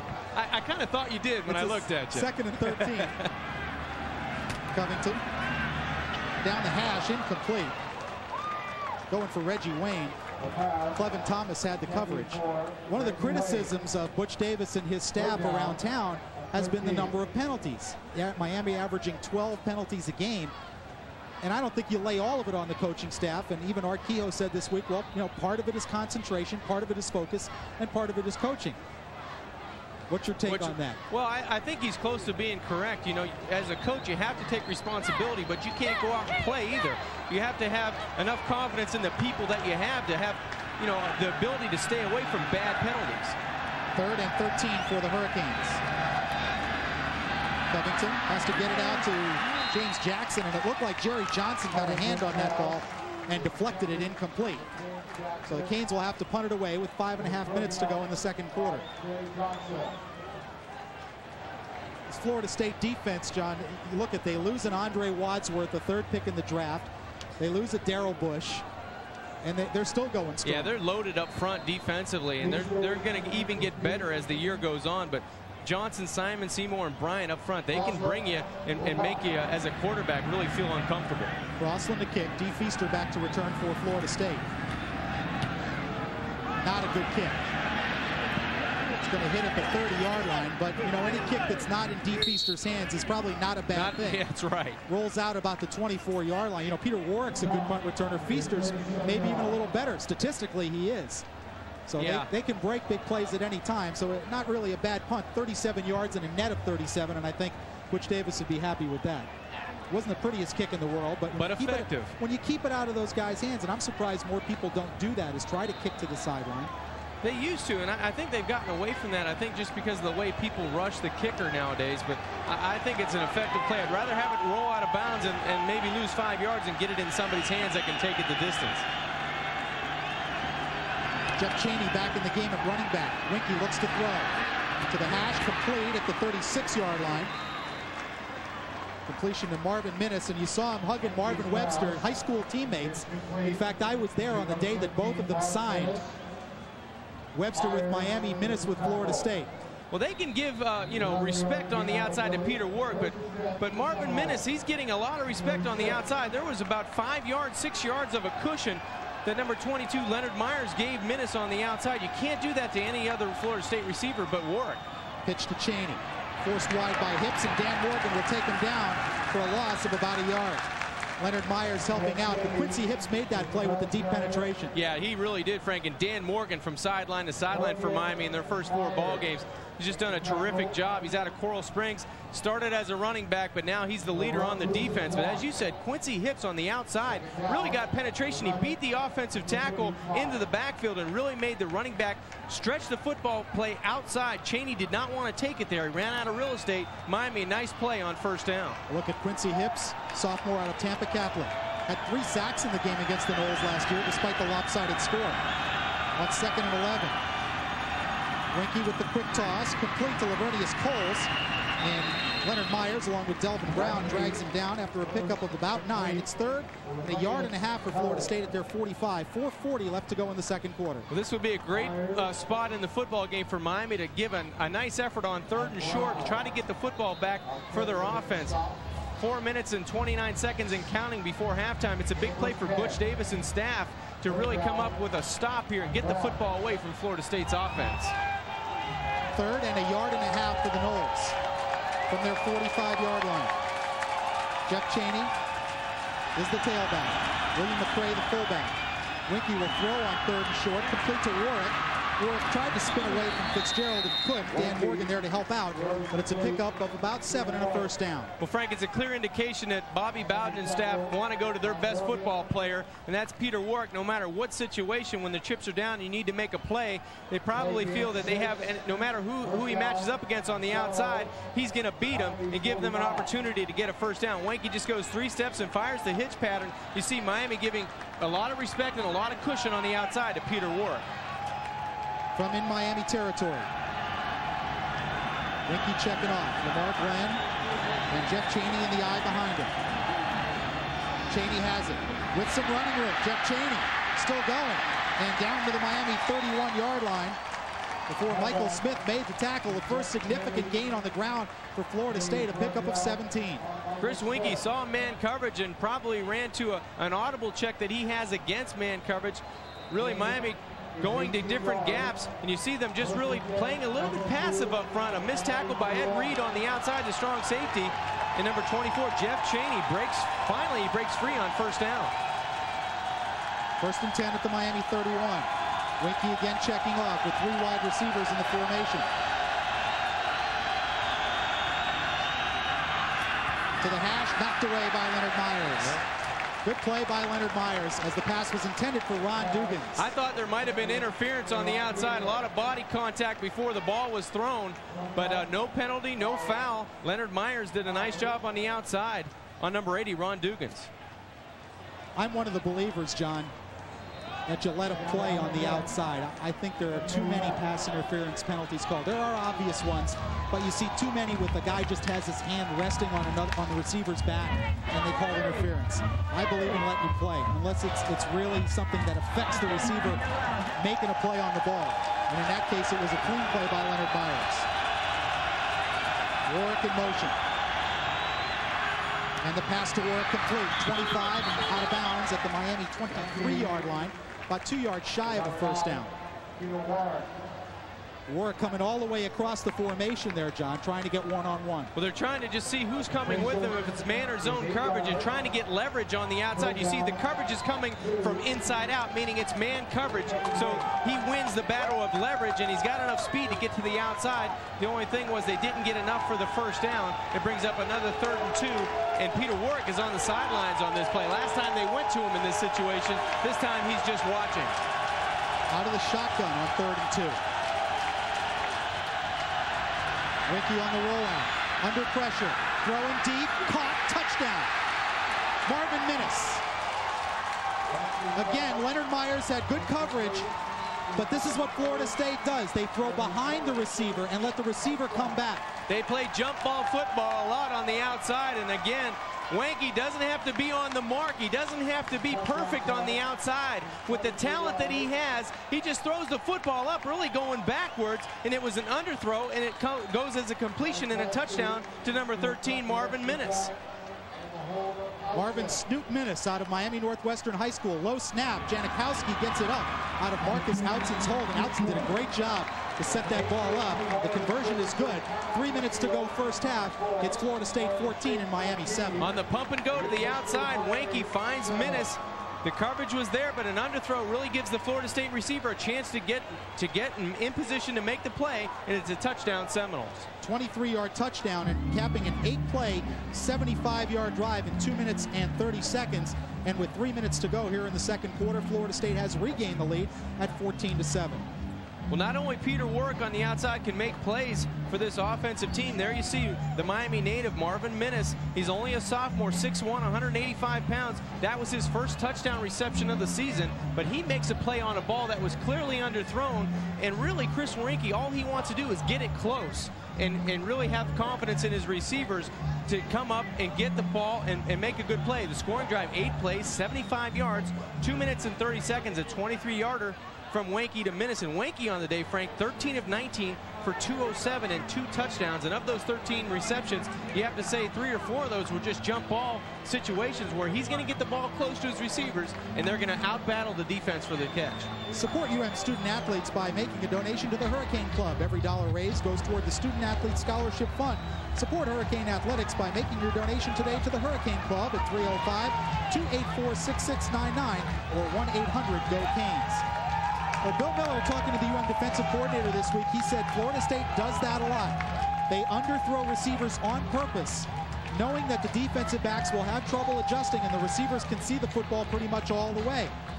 And we've seen 2 touchdowns in just that fashion. That's something that doesn't come as just you do it on game day. That's something they practice because they feel like they have enough ability on the outside. If they can make it close, they're going to come down with the majority of those footballs, or they're going to make it where the defensive back cannot catch the football. They position their bodies just in terrific spots where the defensive back has to fight through the receiver to either break it up or make it an incomplete pass. Sebastian Janikowski to kick off. Jackson and Davenport. Wow. They're not going to return this one. That's almost in the stands on the fly. In West Dade. This kid is such a weapon. He's got a slight breeze at his back, about 6 miles an hour, but almost all his kickoffs are touchbacks anyway. This kid is such a weapon, John, because he forces other teams to go 80 yards. And against the Florida State defense, you don't do that very often. You don't do that with any consistency, and teams have proven that. They can't drive on Florida State, time and time again going 80 yards. You take the possibility of the big kickoff return away, and you force the other defense to go 12, 13 snaps if they're going to score. On first down, James Jackson breaking a tackle and upended as he reaches the 29-yard line. A play by Chris Hope, saving possibly a much bigger gain. Well, Joaquin Gonzalez is back in the game for Miami, number 73 at right tackle, so his right ankle's okay. And they've had some success running to the right side. You see the cutback right here. It starts left and then goes right. A lot of orange jerseys really making some white jerseys move. Damon Neely, the right guard, also doing a nice job. 2nd and 1. Jackson will come up perhaps an inch or two shy of the first down. Billy Rhodes making the tackle, the senior out of Eustis, Florida. And it depends on the spot of the ball. It is a first down. All he had to do was reach the chalk line, and he got the 30. Well, Frank, 2:17 left to go before halftime. The Canes have 2 timeouts left. Let's see if they can open it up here on first down and try to move the football through the air now. Well, similar to what they did last week at Rutgers, they ran one play and then started throwing. Here they move the sticks for the first down. You want to avoid a negative play from your own 20 on the first time you snap it. Let's see how they decide to play it. Larry Coker, the UM offensive coordinator. Florida State jumped into the neutral zone, but we'll see if they were drawn offside. This would be an interesting call, depending on if Florida State made contact in the middle of that line of scrimmage, and it appears from Scott Covington's perspective that they did. But everybody's pointing in their favor right now. It's on you. It's on you. Right. It's on you. Everybody's correct. The one guy's correct right here. On the defense, 5 yards. First down. Let's take another look at it. See Florida State in the neutral zone, and then Joaquin Gonzalez jumps. So it all depends whether Florida State really made contact. I think they did right on the center's nose on Ty Wise. I think they even moved the football. Coming up in 1 minute and 50 seconds in football time, we'll have an interview with Leonard Hamilton, the Miami Hurricanes head basketball coach, the stats and highlights of the first half. On 1st and 5. Covington over the middle, complete to Santana Moss. In Florida State territory. Got a good block from Reggie Wayne, and that's a first down. Tate Cody making the tackle, but a nice throw and a good gain for Miami. Boy, that's poise in the pocket by Scott Covington. He felt pressure coming from his blind side, and he really had enough guts to hang in there. He knew his wide receiver was going to break open. You see Bubba Franks blocking on the outside, but Covington delivers a strike right in the middle of the football field to Santana Moss on 1st and 10. And it was a 25-yard gain, and now Florida State will take a timeout with 1.5 minutes to go in the first half as we take another look at it. That's a tough play for Bubba Franks to hang on for that long and block to the outside against Florida State's Tony Bryant. He did a nice job, and Santana Moss shows a lot of concentration going over the middle of the football field. He knows there's a lot of garnet jerseys and white jerseys in the middle of that football field that are going to try to light him up. He does a nice job concentrating on the football. It's 14-7, excuse me, Florida State. Maybe some wishful thinking there. If right. Miami can get a field goal before halftime, they get the second half kickoff. So you go in the locker room and you say, hey, we're right in this thing. You know, last year at halftime, the game was over. It's important for Miami to get a score here with 1 minute and 30. More important to get a touchdown and a field goal, but they have to feel like they've played well in this first half. I think Florida State, coming off the last 3 victories against Miami, Frank, and last year's blowout, I don't think they knew how to gauge this Miami team, because they take a look at Miami and they say, yeah, they blew out a couple teams that they should have blown out. They got beat by the only competition, really, that they played in Virginia Tech. I think if they would have played the UCLA game, Florida State might have had a gauge on what to expect. And now coming in, they see that it's a competitive game today, that Miami really has gotten physically stronger since last year. They've improved in the skill positions, especially on offense. They've done a great job, and team speed on defense is there. And there's a look at the series the last 3 years. The 34-16 game was the closest of the 3.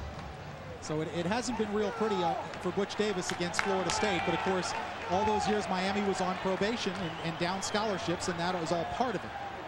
Florida State just ultra-talented as well. Covington on first down, dropped by James Jackson. Bobby Rhodes on the coverage, but Jackson should have made the catch. You got to make that catch in this type of situation just to move the chains. Even if you make a guy miss in the open field, that's what they want to do. Florida State, a heavy zone defense that time. So Scott Covington goes back and takes what they're going to give them. It would have been maybe a 5 or 6 yard completion, but that would have done enough to get it rolling and keep them going, keep the momentum on their side. Miami using 3 wide receivers, Andre King, Santana Moss, and Reggie Wayne. Bubba Frank's the lone tight end. Covington over the middle, nearly intercepted. Brian Allen nearly had a pick and a penalty flag down right in the middle of Miami's offensive line. This is going to be holding against the Hurricanes. I'm not sure if Scott Covington saw the inside linebacker because he had a lot of white jerseys coming in up front. He might have just been blinded by the middle, but that was a ball that he hasn't thrown all year, Frank. He really hasn't forced the football in the middle of the football field. 75, Damon Neely, the right guard, and a little drag down there on the back of the jersey as he was beaten by Billy Rhodes. Yeah, Brian Allen did a nice job in the middle of the football field for Florida State at that middle linebacker position, getting in position to intercept the pass of Scott Covington. 2nd and 22. A minute 22 to go first half. Covington out of the shotgun, under pressure, off the hands of Mondre Fulcher, nearly intercepted by Reggie Durden. And Covington will have to pick himself up off the Orange Bowl turf. Yeah, Tony Bryant again and Corey Simon, number 53 and number 40 respectively, in the backfield. And Scott Covington's going to be sore at halftime, let alone after the football game. Take a look at the pressure from the blind side. You see Tony Bryant, 6'4", 268. He's a senior. He has 3 sacks on the year, although that wasn't a sack. That's definitely a pressure. Joaquin Gonzalez, the right tackle, going, you guys stop falling on the back of my legs? That's right. 3rd and 22 for the Hurricanes. Out of the shotgun, draw to James, and he falls in the backfield and will lose 2 yards. Roland Seymour was right there. And the Canes will have to kick it away with 1:07 and the clock moving. Florida State has only 1 timeout left. And now they're going to use it. With 1 minute and 1 second left to go. Here in the second quarter, it's Florida State 14, Miami 7. So Miami moving into Florida State territory, but then could not do further damage. He had a drop ball on 1st down, a holding penalty on 2nd down, and then a slip on a draw play on 3rd down. Well, that's it. That's the importance of moving it on 1st down. Even with the catch of James Jackson, they ultimately dropped the ball on 1st down. At least you get positive yardage, Frank, and you don't get in a situation where you have 2nd and 10, and now Florida State knows you're going to throw the football, and they pin their ears back, and they cause a penalty on a hold up front. Yeah, see, Florida State, they thrive on those 2nd and long, 3rd and longs. You see the timeout situation with 61 seconds to go in the second quarter. They win on 1st down. There's a stat, and they don't have it in front of me, but on last week's game, they said Florida State on 1st down, opposing teams are either getting 0 or negative yardage on 66% of their 1st down plays. You know, when you're a defensive coordinator, it makes it a lot easier to call a game and call stuff defensively when you're dealing with 2nd and 9, 2nd and 10, 2nd and 12. If you're dealing with 2nd and 3, you know, there's not a lot you can do as a defensive coordinator. Right, and Bobby Bowden, you see their career against Miami, only 10 and 14. 10 and 14 against the University of Miami. But you're right, Frank. On 1st down, you have to have something positive happen, especially in a situation like this for Miami. They drop a touchdown on the first offensive play that was an easy 6 points. Now they're fighting and scratching and clawing, and they only have 7 points to show for it. Crossland the kick. D. Feaster back at the Florida State 15. Crossland, a roll line drive, going for the corner again, and this time it rolls out at the 25-yard line. Not quite as effective as his previous effort. This one only 29 yards.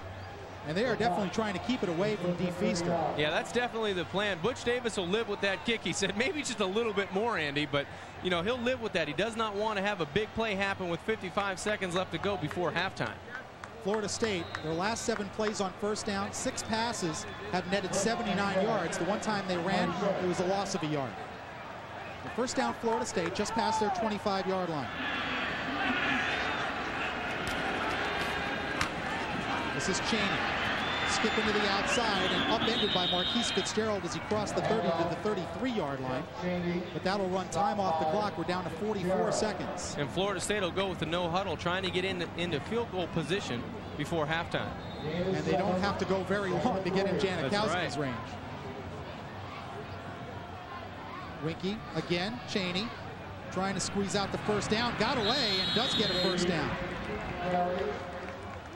Derek Ham making the tackle, and they'll stop the clock while they move the chains. But Chaney was stacked up, but somehow got out of it. With no timeouts, Florida State's going to have to throw the football. They have to move the chains with each play to have enough time left to give Janikowski an opportunity. On first down, again Chaney. Got through a hole, and Al Blades and Delvin Brown combine on the tackle at the Florida State 47-yard line with 14 seconds to go. It's a gain of 11 and a first down.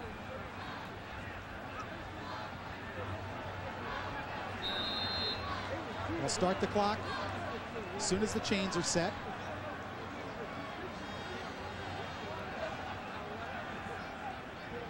Miami trying to get a communication on from the sideline to their defense to say, hey, don't give them too much. Let's play some defense now. There's still 14 seconds left to go. Let's get coordinated in the defensive secondary so we know exactly what's going to happen. Well, there is a measurement for a first down. Florida State with no timeouts, 14 seconds left on the clock. Here in the second quarter, the Noles with a 14-7 lead. Chris Winkie been very efficient in this game. As you see, they're just shy of the first down.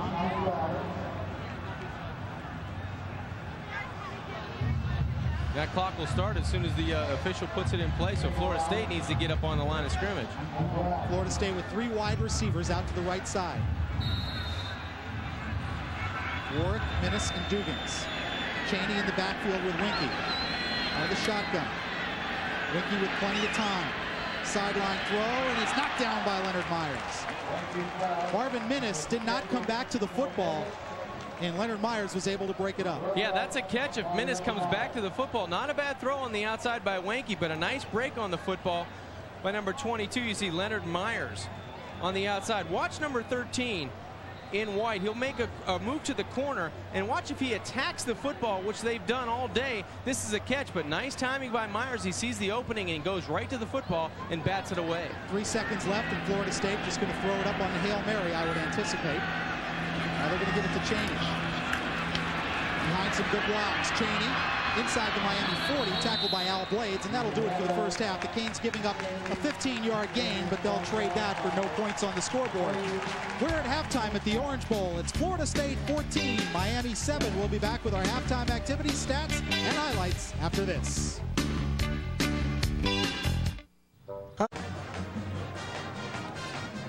Back at halftime here at the Orange Bowl, it's Florida State 14, the Miami Hurricanes 7. Frank Fort and John Congemi with you on Sports Channel. And let's take a look at the numbers in the first half. And Florida State picking up some yardage late in the first half that really kind of pushed the rush yards up. They hadn't really done much prior to that. They got about 50 of those rushing yards on their last possession. The passing yards, Winkie's been very effective. John, both teams penalized 8 times, and that's especially hurt the Hurricanes. Yeah, I think that's really killed Miami's scoring opportunities. Really an even football game. And as you said, Frank, the rushing yards really came late in the second quarter. So Miami needs to pick up and try to run the football a little bit more in the third quarter. But I think they should really just concentrate on first down, trying to get positive yards and dictate to that Florida State defense. And the one turnover by the Noles led to Miami's touchdown. It set him up on the 18-yard line. You see Winkie, a very efficient first half, and again, no interceptions. Chaney picked up some rushing yards late in the first half. Warwick already with a 100-yard day. Covington's had a pretty good half. James Jackson, the leading rusher, and Santana Moss has a couple of catches, but of course that one big drop on the very first play from scrimmage costing Miami a touchdown. He was open and dropped the football on what would have been a 54-yard touchdown. We'll be ready for the second half kickoff. It'll be Florida State kicking to the Canes when we return to the Orange Bowl. It's 14-7 Florida State. We'll be back with third quarter action right after this on Sports Channel. University of Miami football on Sports Channel is being brought to you in part by your South Florida Chevrolet dealers. Chevy's got something for you. By Hip Health Plan of Florida. So where do you get your health care? And by Pro Player Sports Apparel. You have a life, look good in it. Ready to start the third quarter here at the Orange Bowl. Frank Fort and John Congemi with you on Sports Channel. Florida State holding a 14-7 lead. A couple of Chris Winkie touchdown passes for the Noles, and Scott Covington to Bubba Franks for the Miami touchdown as Butch Davis and Bobby Bowden get ready for the second half. It'll be Florida State kicking to Miami, and Miami moving left to right as you watch this game on Sports Channel. Pleased to bring it to you as always as you look at Sebastian Janikowski, the native of Poland, and a rather large young man at that, especially for a kicker. Janikowski is 6'2", 255 pounds from Daytona Beach Seabreeze. And he is stocky, and he has maybe the best leg in college football. He and Martin Gramatica of Kansas State, you would have to say, they're probably the two premier kickers in terms of distance ability. Yeah, Automatica out of Kansas State. He does a great job. And Janikowski, you can really see in pregame, a lot of his weight is from the belly button down, if you could say it nicely. He's got huge, tremendous legs. I mean, this ball should end up about 10 or 12 yards beyond the end line. Davenport and Jackson to return if they can. And Davenport is going to stay right there. He wants to bring it out, but James Jackson says, let's not be foolish about this. He says, you were 6 yards deep when you caught that. So Miami will take over 1st and 10 at the 20-yard line. And again, Janikowski, such a weapon. He forces teams to go 80 yards on their drives. Not many teams have the luxury of not getting disciplined on your lanes going down in special teams. It really doesn't matter because most teams are just taking a knee and taking the ball to the 20-yard line. Well, Miami 1st and 10 at the 20. Scott Covington with Will McPartland and Edgerrin James behind him. Edgerrin James into the middle will pick up about 3. Tony Bryant in there on the tackle along with Dion Humphrey. I don't know if it looks like it to you, Frank, but it looks like Edgerrin's a bit sluggish compared to James Jackson taking the running plays in the backfield. Just seems like things are developing a lot slower for Edgerrin in the backfield today. One thing Butch Davis said this week, and not talking specifically about Edgerrin, but Edgerrin certainly has been guilty of this on occasions, is it's okay to take a 4-yard gain or a 5-yard gain. Don't try and look to bust everything. There's the fake to James, throwing to McPartland, the fullback. He is covered very quickly and will get only 2 yards on the play. The Florida State defense closing Tay Cody, making the tackle as Will McPartland, sophomore out of Scranton, Pennsylvania, makes the catch. Cody did a nice job keeping his feet this time, and he had some help from Seymour, the defensive end coming outside. You see right there, Seymour's first to get there, and then Ty Cody really wraps him up and takes him to the ground and puts Miami in a position of 3rd and 6 on their own 24-yard line. And Miami trying to move the chains on their first possession. 3 wide receivers in the game. This is Edgerrin James, runs into his own man and will come up short of the 1st down. Got out to the 28-yard line. That's 2 yards shy of what he needs, and Miami will be forced to punt it away. A rather conservative call on 3rd and 6, probably hoping to catch Florida State off balance and in their nickel defensive package. Looked like they were going to get more out of that play. Edgerrin James going off the left side. Richard Mercier out in front. Really couldn't decide if he was going to cut inside or outside of the block, and I think that delayed him in getting to the 1st down mark. Andy Crossland in the kick. T. Feaster back to the Florida State 36. Here comes the Noles. They won't get to this one. And Crossland hangs it high. Not very deep, hits at the 50-yard line and takes a bounce back into Miami territory. So a very, very poor kick by Andy Crossland, only a 26-yard punt. That's not how Miami wanted to come out of the locker room. 3 plays and out and then have just a bad kick. I think Butch just said to him, did you shank it, Andy, or what happened? We need to, just kick the football and give our defense a chance to defend. Now, Miami won the battle of field position in that 1st half, and that's a reason that they're in this ball game, or at least one of the reasons, John. You can't give Florida State a 48-yard field like they have right now. You really can't, especially with a weapon they have in the kicking game. Even if they don't make a 1st down, they have an opportunity to try to kick a field goal, but you have to give yourself an opportunity on defense to defend at least 70, 60 yards of the football field. And Miami right now, they're going to have to answer Florida State. They're going to have to come out with some intensity on defense and make Florida State's offense go 3 plays and out. In the 1st half, Florida State had 288 total yards. Edgerrin James now with that last run has moved into 3rd place on the all-time Miami rushing list, surpassing Stephen McGuire. He only does have 23 yards today, and you see still a ways to go to the top, but he does have a legitimate shot in the next couple games to bypass Danielle Ferguson for number 2 on the all-time list. 288 yards in the 1st half for Florida State, 174 for Miami. As you look at Chris Winkie on the Florida State offense. 12:55 to go 3rd quarter. Miami has hung in there, but as the sun comes out at the Orange Bowl, really for the first time today, we've been under cloud cover most of the day. But again, we go back to field position. Butch Davis said it's so important in a game like this. And Miami had the upper hand in field position in the 1st half.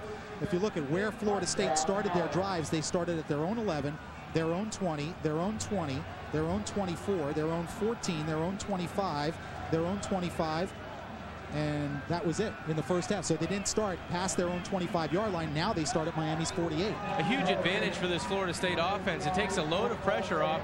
That yardage and that field position right now takes about 4 first downs away from their average start in the first half. So Florida State, if they get 1 first down, they're immediately in field goal range. So Miami needs to get this Orange Bowl crowd back into this football game. They came out very aggressive on defense. They were shutting down Florida State's running attack, but they have to find a way to stop the big play ability on the outside, the jump ball ability of Florida State's wide receivers. And Florida State goes with 3 wide receivers. Warwick and Minnis to the top of the screen. Ron Dugans will be at the bottom when you see the formation wide. 1 first down, play fake. Winky throwing outside, and that ball is caught by Marvin Minnis. It looked like Edward Reed and Leonard Myers again had a possibility of intercepting that ball, and Marvin Minnis just outjumps them again. Well, I tell you, it was a great play by Leonard Myers to stay off of the short route and drop back against Marvin Minnis. Take a look to the outside, 22 on your outside. He knows the ball's not going to work. He's in perfect position for the interception, just can't jump high enough. I think he just jumped. He mistimed his jump, but this was a great throw under adversity. You see Wanky gets hit by Sweeney, number 98, had enough touch and enough mustard on the football to get it to the outside, and a great throw by Chris Wanky. Officials calling their timeout. It was a 25-yard gain. And for really the second obvious time today, Miami's defensive backs in a position to make a play, and the Florida State receiver comes down with the ball. You know, I'm not being overly critical of Miami's defensive backs because these are great athletes that Florida State has on the perimeter. But in a game like this, you want to come up, somebody's got to step up and make a play. And they're in position. That's the bad part. They're in position to make the play. On 1st and 10, Chaney has some room. Michael Smith wraps him up at the 20-yard line. It's a gain of 4. Al Blades helping out on the tackle. Going to bring up 2nd and 6 for Florida State. Michael Smith, the junior linebacker out of Riviera Beach, 6'3", 220 pounds.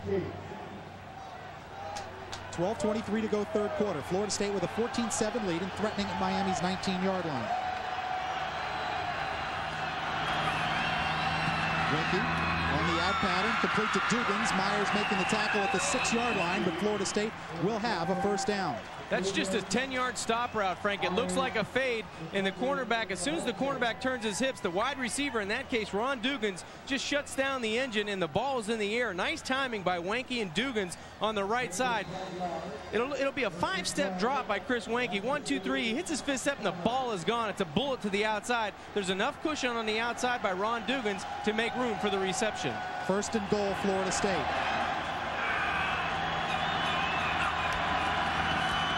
Chaney, no gain. Submarining the pile. Looked to be Damian Lewis. Make it Edward Reed, the safety. Edward Reed, the safety, up underneath, just getting up there in your picture. He's the one who came underneath everybody and tripped up Chaney. That was an aggressive play, Frank. You called it. The strong safety, number 20, Edward Reed, 26 total tackles on the season. He's the guy that made it happen right away. He knew it was a run-off tackle. He showed his aggressiveness and his toughness in getting into that pile and stopping the Florida State run. Loss of a yard, 2nd and goal for the Seminoles. Winky, 3-step drop, fade pattern incomplete.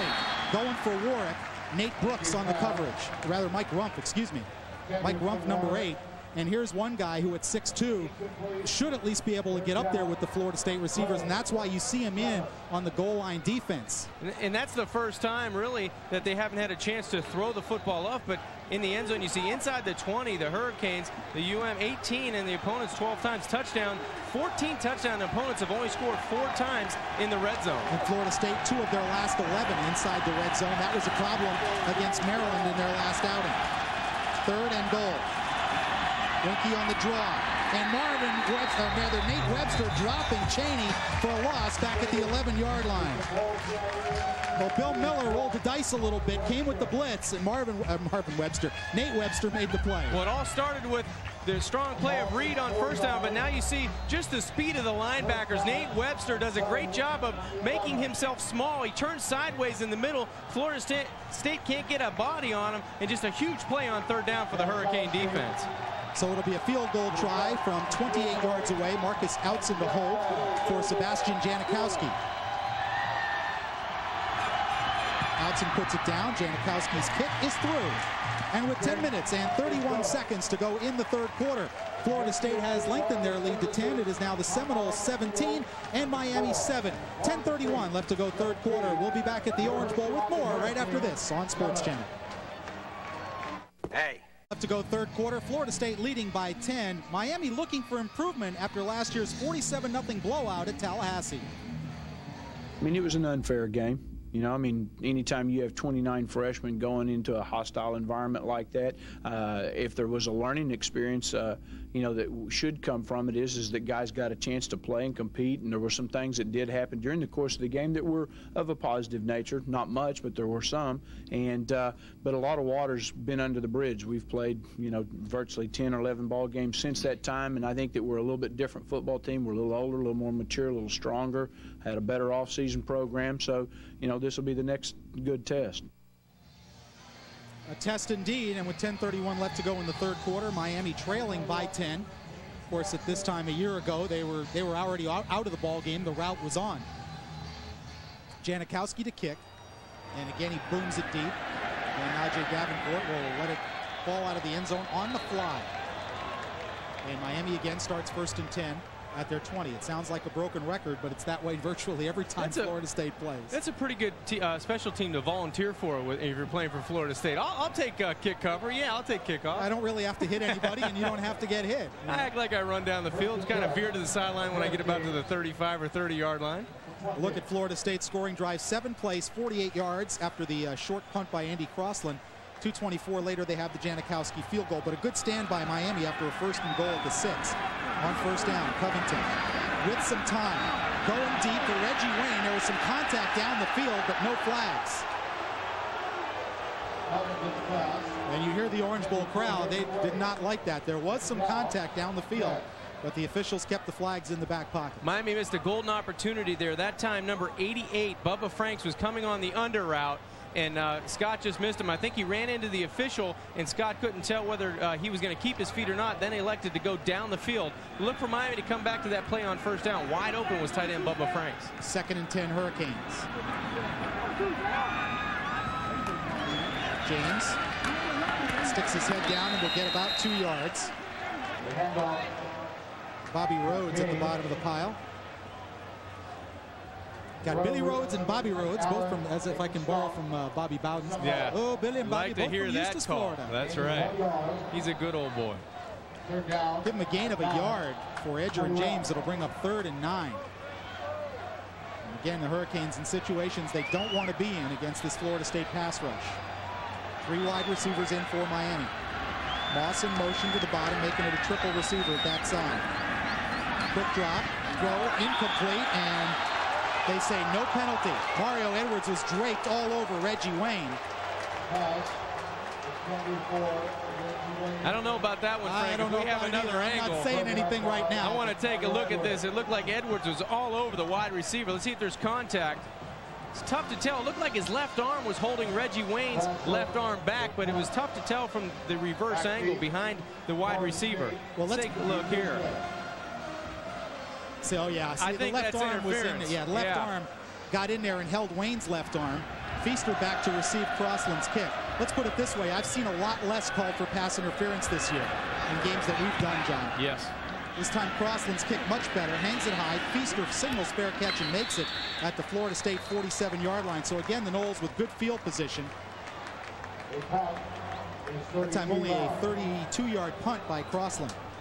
So he's having a little trouble into this win at this point. Yeah, let's again, we've seen a lot less call for pass interference than that last play. And I said, I'm all for letting guys play, but I think you saw in that second replay that Edwards' left arm came down on Wayne's and prevented him from using the left arm to catch the ball before it got there. Reggie tried to bring both hands up to catch the football, and really only his right arm came up, and the ball was kind of hit him in the chest. He couldn't defend himself against the throw, and that was because Mario Edwards was draped all over the back of Reggie Wayne. Sports Channel Florida has your ticket to all the excitement of college football. Tune in every Saturday at 10 a.m. for Saturday Morning College Kickoff, your pregame guide to the hottest college matchups. It's all right here on Sports Channel Florida. 9 minutes, 30 seconds left to go third quarter. And now the Miami defense is going to have to put up a stand or create a turnover, or else this game could start to get away from the Canes a little bit. It's going to get into a position, if Miami's defense doesn't hold FSU off the scoreboard, where they're going to have to get into a throwing situation. That is the Miami offense. Now that defense has come out and did a nice job. They let one big play on the last series that FSU had the football, but they held them off out of the end zone, only limiting their offense to a field goal in a 17-7 lead. Ball just outside Florida State's 47-yard line. A look at Dan Morgan, the sophomore out of Coral Springs. Part of Miami's young linebacking core. He and Nate Webster are both sophomores. Michael Smith, a junior. And they've got a couple of young freshmen that they really like in Chris Campbell and Chevin Marshall and Howard Clark, who's redshirting this year. Campbell and Marshall have both played this year, although not today. It's a good position right now for this Miami defense to try to cause a turnover, either stripping the football from a running back or trying to pick off Wanky. He's thrown the ball up for grabs, and Miami's been in position. They just haven't come up with the big play. The FSU receivers have owned them this afternoon. Triple wide receiver for the Seminoles. Lamar Glenn and Jeff Chaney, the running backs. Winky again checking off. Chaney with the football. Runs into Damian Lewis, and down he goes. Damian Lewis like a brick wall at the Florida State 45-yard line. That's a loss of 2. Ross Brandon just got trucked at that offensive left tackle position. And take a look at the right side of your screen, number 71. Ham just drives on the inside, does a great job getting into the backfield, and then Damian Lewis, number 92, comes in and cleans up for him. That's a great aggressive play on first down. Another tackle for a loss by this Miami defense. 9 minutes left to go in the third quarter. Florida State by 10, 17-7. Important series for Miami's defense. Winky with play action. Again, has all day to throw. Going deep for Warwick. He's got it. Peter Warwick to the 5-yard line, and Leonard Myers brought him down at the 3. Well, that time Wanky didn't have to throw up a ball and hope for someone to come down with it. He hit Peter Warwick right on stride, and he just ran by, separated from Leonard Myers on the outside. That's a great ball, and give compliments to the inside receiver for Florida State. He brought the safety off the hash. Leonard Myers has no help to the outside, and it's one-on-one with Peter Warwick. Take a look at Minnis on the inside. He's going to cross the safety's face. The safety has to honor him deep. Edward Reed, he has no help to the outside as Leonard Myers. That allows Wanky to have a clear path to lead him on the inside of the hash towards the hash, and it's a huge play for Florida State. First and goal at the 3.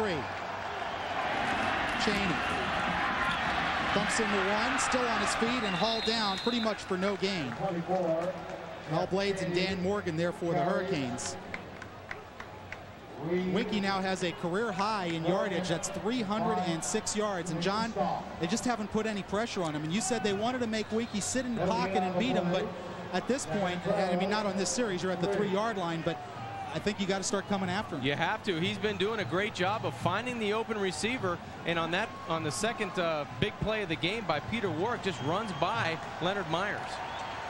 Huge day for Peter Warwick. Seminoles threatening at the Miami 3. That's the fullback, McCray, touchdown. William McCray, the sophomore from Jacksonville, gets it in the end zone.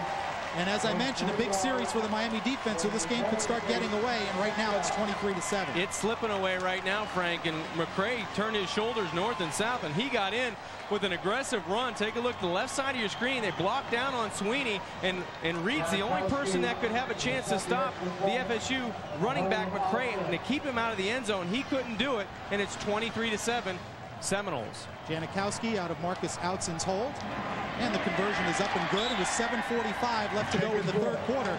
Florida State now with 10 points on the board here in the second half. They lead at 24-7. Another look at William McCray's touchdown run. The Noles up 24-7. We'll be right back after this on Sports Channel. Get lucky at Hollywood Seminole Gaming. Hollywood Seminole Gaming in the heart of Broward County brings Vegas to your backyard. Every day, 24 hours a day and 364 days a year. You can play poker or take a free lesson. And we have 4 sessions of bingo every day. There's tons of cash and prizes to be won. Stop by Hollywood Seminole Gaming today. Feeling lucky? I'd like a wireless phone. Come here. Free phone if you sign up today, plus a zillion free minutes. Off-peak only, after a monthly service charge, which I change it will. Sign here. What's this? You're indebted to me forever, yada, yada, yada. A contract? Don't do it. Don't do it. At OmniPoint, we have no contract to sign and no hidden charges. So there's nothing to be afraid of. Look, I'm going to let you keep your firstborn. OmniPoint. Clear sound, straight deal. For custom-tailored wireless, call 1-800-BUY-OMNI. Dodge Durango can tow up to 7,400 pounds, nearly half a ton more than its nearest competitor. That's 2 extra dirt bikes, 1 more great big water toy, or 1 more baby grand. Hey, my Durango tows more toys. Gonna lose his wimpy towing blues. Oh, yeah.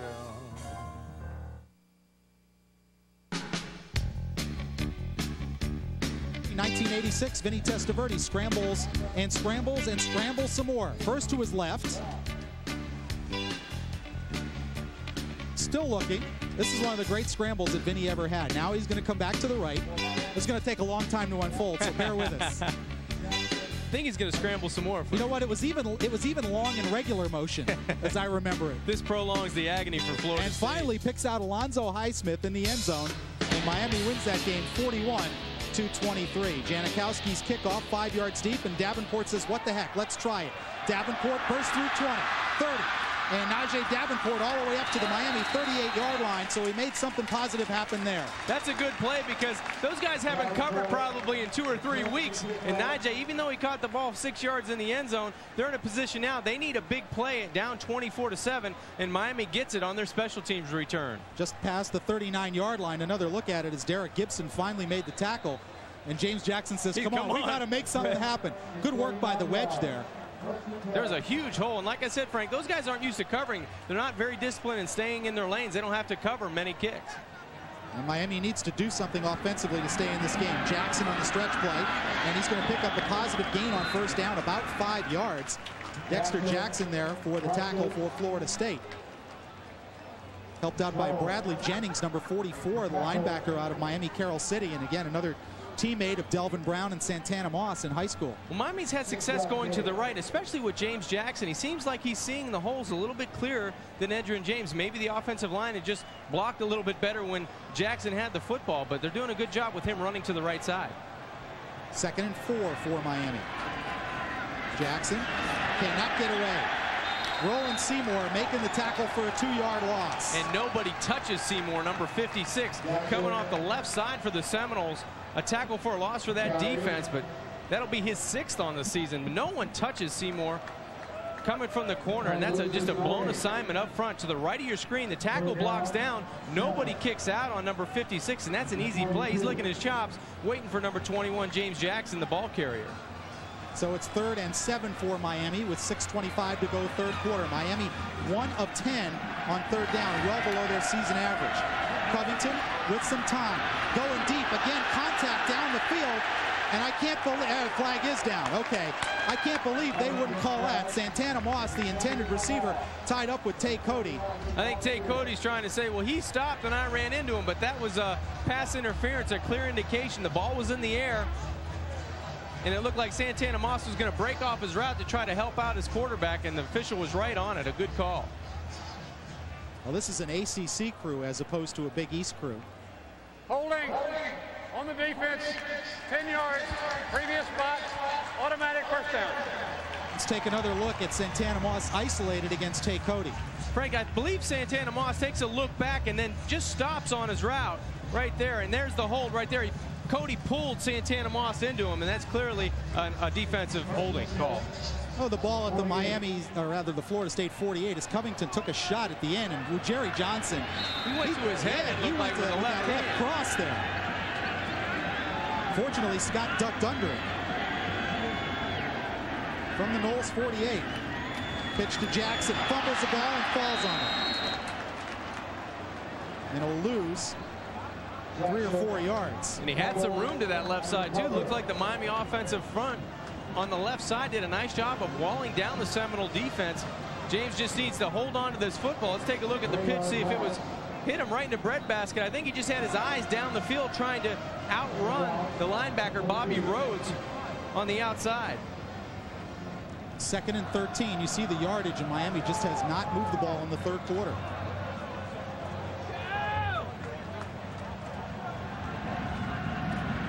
Covington, 3-step drop. Now under pressure, and down he goes. Tony Bryant with the sack.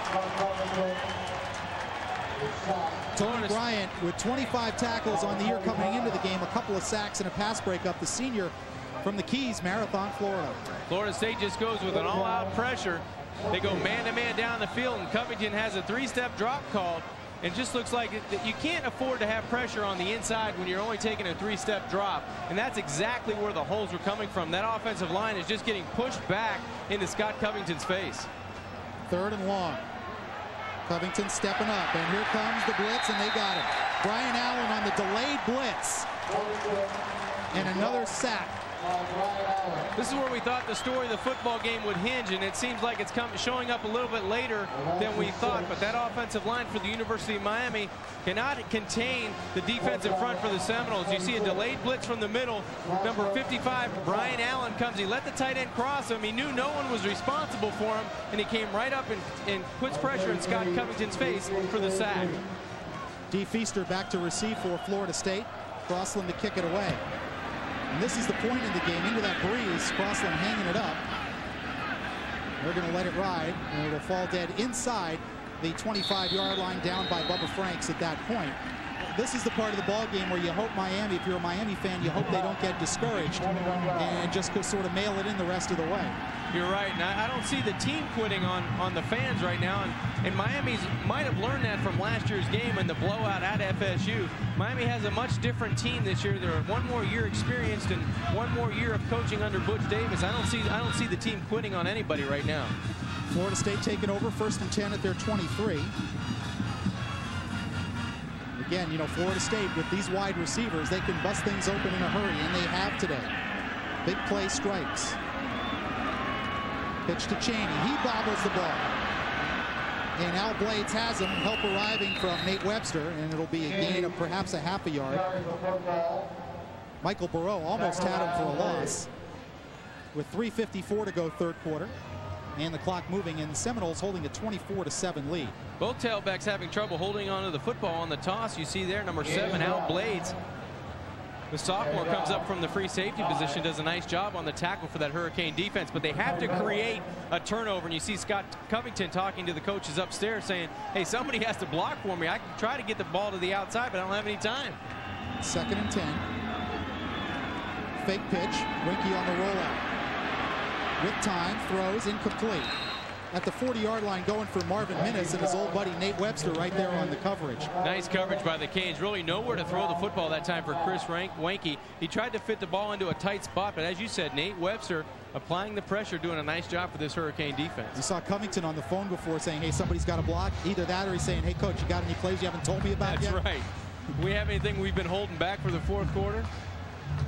It's almost the fourth quarter, 3:21 to go in the third. 3rd and long for Florida State. They have to reach just about their 34-yard line to move the chains. Fake draw, Winky under some pressure, throwing deep, pulls, and the ball is knocked down by Leonard Myers. Well, that time Leonard went up and made the play. Yeah, he did, and really Coles mistimed the jump. That was going to be another jump ball, and that time Leonard Myers gets takes advantage of the poorly mistimed jump by the Florida State receiver and bats the football away.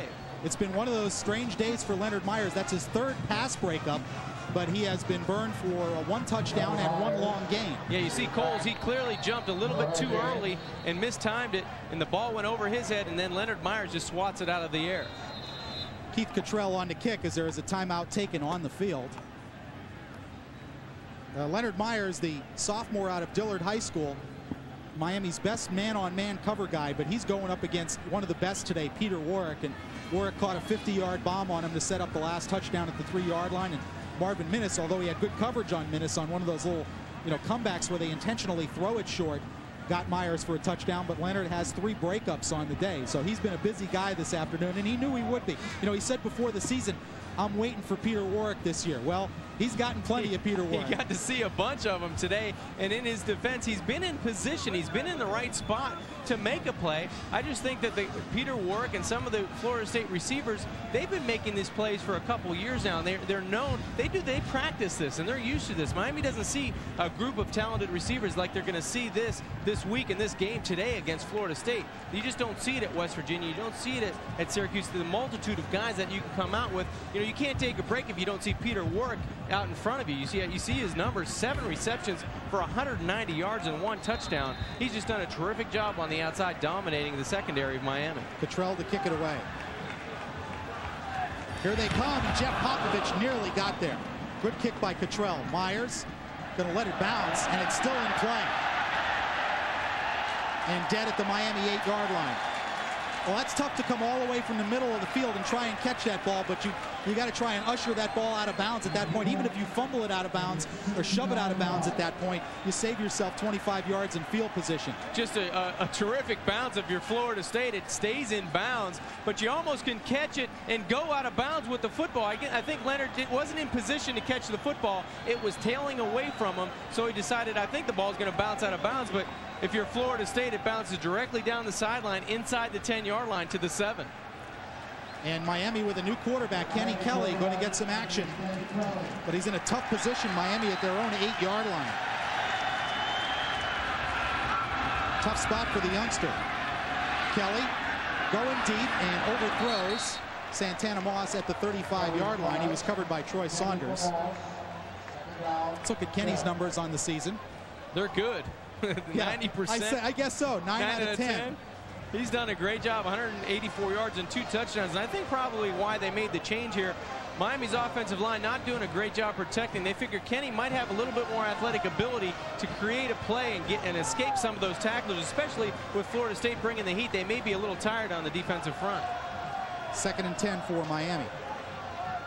Backed up to their 8-yard line, and Joaquin Gonzalez went early, and that's going to cost Miami half the distance to the goal. So they're putting Kenny Kelly in an even more precarious position. Tough spot for the freshman. Dead ball. Ball starts on the offense. Half the distance to the goal.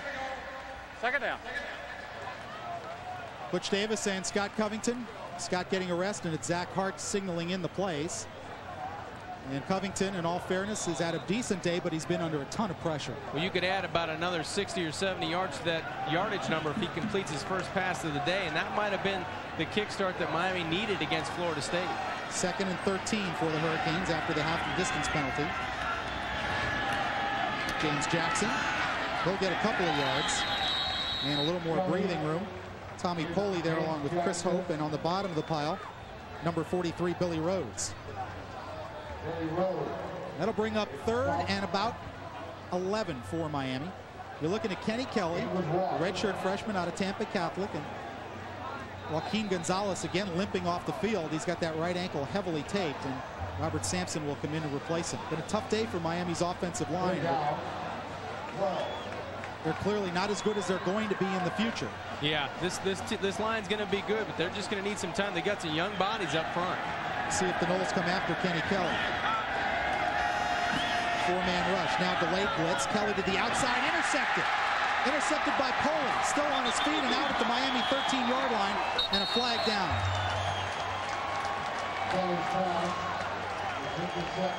Well, Kenny Kelly's first collegiate interception. And the game, as I forecast, if Miami could not do something positive early in this quarter, is getting away from the Hurricanes. Yeah, it's getting away from them in a hurry. After the interception, and a block in the back, on the return, 10 yards, spot of the foul, 1st down. Just one of those throws, Frank, that you almost want to have a string on, because I don't believe Kenny Kelly wanted to throw this football, and he felt committed to get it in there. That's one that should go over the receivers' heads about 10 yards and just live with the punt. Kenny Kelly trying to squeak one in there, squeeze it in to his tight end, Mondrell Fulcher, but it was a bad play, and a bad play usually results in interception if you're a quarterback throwing it downfield, and that's what happened to Kenny Kelly. Well, you hope Kenny Kelly learns from this experience, because he's going to be the man next year. That's true. 1st and 10 Seminoles at the Miami 23. Marvin Minnis in motion. tailback with the football as a Miami helmet comes flying off. And it's Raymond Skaggs, the number 3 tailback, as Rod Mack lost his hat. And Skaggs got almost 10. Yeah, with Rod's due, that's not a good guy to have his hat coming falling off of there. Take a look at Nate Webster taking on the block. Nice blocking up front. You see, it's lucky that Rod Mack didn't get injured on the play. He was on the bottom of that pile when he lost his helmet. Florida State with a chance to bust this thing really wide open. Skaggs again with a hole. Michael Smith and Edward Reed tackle him at the 10-yard line. That'll be a Florida State first down. Tackled by Reed and Smith. A minute and 24 to go, third quarter. Florida State has put up 10 points in this third quarter to extend a 14-7 halftime lead to 24-7. And now after a Miami turnover, their first of the day, they are threatening to really break it open. And after the 3 plays and out, when Miami had the ball to open the second half, Florida State really started to run the football. They weren't able to do that in the first half, and now with the game 24-7, the last series, and especially this series now with the field position, the last 2 plays, you can see that Florida State offensive line starting to feed on the momentum and the control of the football game. First and goal for Florida State. Winky, 3-step drop, fade pattern, broken up by Leonard Myers. Going for Ron Dugans, the intended receiver, and Myers with his 4th pass breakup of the day. Yeah, that's a ball that Winky has no business throwing. That was in a crowd. It looked like an outside screen to their best receiver, Peter Warwick, on the outside, and he tried to fit the football down the field on the fade route, but good positioning again for the second time in this quarter by Leonard Myers, and he knocks the ball down. But Winky really had no business throwing this football. And inside and outside coverage, Marquise Fitzgerald on the inside and Leonard Myers on the outside. Second and goal for the Noles. Double receiver to the top of the formation. Pitch to Skaggs. Got away from Webster. And down inside the loose football. Loose football, and a Hurricane signal that they have it. Well, let's see what the officials say.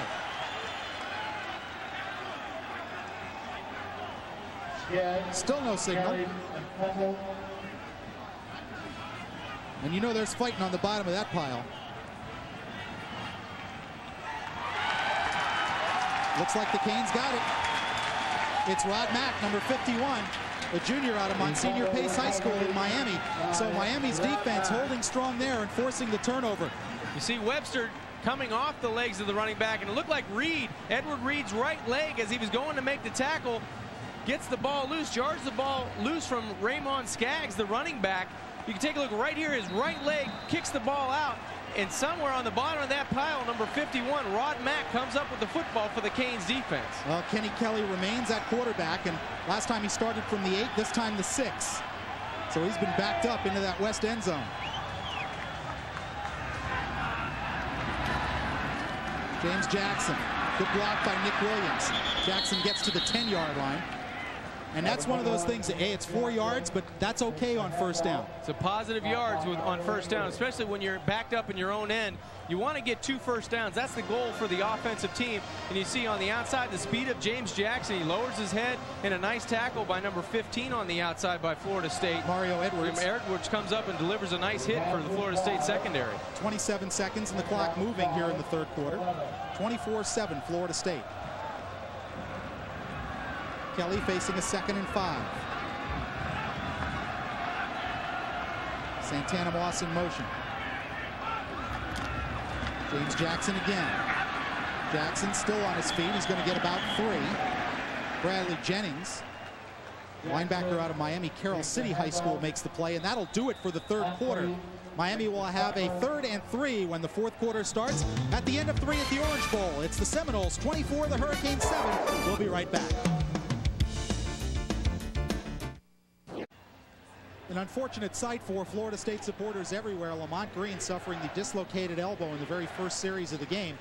And he appears to be done for at least the balance of the regular season. And depending on how he rehabs, would be back for a bowl game. Through 3 quarters, you see Miami with only 25 yards on the ground, and Florida State with a big day throwing the ball for Chris Winky. And the penalties, both teams really getting penalties, but it seemed like Miami's came at more inopportune times. Yeah, and taking back big plays. You're right, and it happened right from the get-go. And total yards, Florida State almost at 400, just 9 shy of 400 yards, and we have a whole quarter of football left to go. So Miami's defense giving up a lot of passing yards today. Chris Wanke getting a personal high throwing the football today in yardage. And again, throughout most of the first half and the third quarter, no real pressure. I don't think Miami came with a blitz but once or twice, and they decided to make Wanke sit in the pocket and beat them. And so far, he's done that. I think more than Wanke beating him, really the receivers making the plays on the outside. And Chris Wanke has thrown the ball effectively and put it in some tight spots. But give credit to his receiving corps, not only Peter Warwick, but the other guys as well on the outside. They've done a terrific job. Minnis has come up with the ball. Ron Dugans has come up with the ball. You know, they've done a nice job showing their athleticism on the outside. 3rd and 3 for Miami as we begin the fourth quarter. You see the third down conversions, and it's not a pretty sight for the Canes. Kelly on the roll. Reggie Wayne makes the catch, steps out of bounds. First down Miami at the 23-yard line. That's what I think Kenny Kelly adds to this offense. They can move the pocket a little bit more and use his ability and speed to get to the outside and throw it on the run. That may take a little bit more pressure off the offensive line for the Hurricanes. You see him out there, no one in front of him, and just throws it outside to Reggie Wayne. He steps out of bounds, but a Hurricane first down. And you're going to see a lot of this next year when Kenny Kelly is the starter. You'll see a lot of the waggles, the rolls, the half rolls out of the pocket, moving the pocket. On 1st and 10, James Jackson, good haul. Jackson 30, Jackson 35, good block by Santana Moss, and Jackson finally hauled out up at the 47-yard line by Mario Edwards. At Miami's best running play of the day that wasn't called back. That's right. James Jackson has clearly been the most effective running back Miami has used today. Edgerrin James did not find any running room against Florida State. And the Miami offensive line doing a nice job. You see every orange jersey on a white jersey at the point of attack. And then it's all speed on the outside. Number 21, James Jackson, another first down for the Hurricane offense. 14:49 to go here in the football game. Frank Fort and John Congemi with you on Sports Channel here at the Orange Bowl. It was 14-7 at the half. Florida State with 10 in the third quarter and taking control of the football game. Darrell Jones in motion. James Jackson again skips outside and goes down after a gain of about a yard. Tommy Poley making the tackle for Florida State's defense. Poley been very active today. He is a 6'5", 233-pound sophomore from Baltimore, Maryland, as you see James Jackson's rushing yards. And he's been the more effective back today. Edgerrin James really hasn't gotten anything going. And we have yet to see Najee Davenport in the game. 2nd and 9 for the Canes. Ball at their 48-yard line. Again, Jackson in the eye with Nick Williams, the fullback. Kenny Kelly taking over late in the third quarter. Kelly outside for Jones and incomplete at the Florida State 42-yard line. Jones had a couple of steps on Clevon Thomas. Yeah, that was a nice route on the outside by Darrell Jones, number 1. Just an out move, and really, that's the thing you're going to miss probably, the consistency at quarterback with Kenny Kelly. Yes, he's going to make some big plays, but on a play like this where you clearly have the defensive back fall down, it's an easy throw. It's a pitch and catch on the outside, and Kelly didn't make the play that time. Look at Darrell Jones, the sophomore out of Dallas Carter High School. Blazing speed, but not blazing enough to catch up with that Kenny Kelly throw, which was off target. 3 wide receivers in for Miami on 3rd and 9.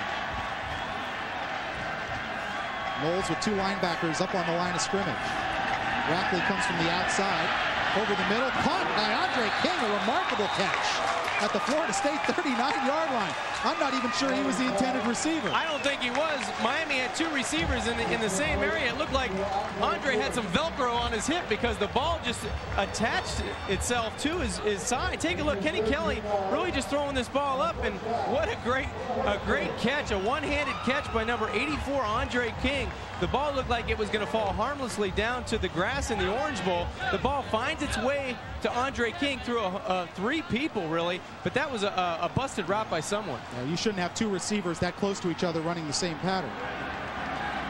Kenny Kelly checking off from the Florida State 39.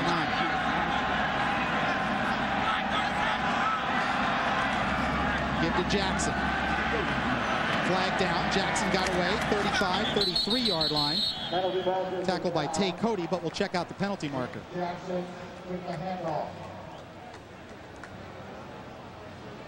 And if it's against Miami, it would be true to form because it's a procedure against the Canes. Well, it's a minor penalty.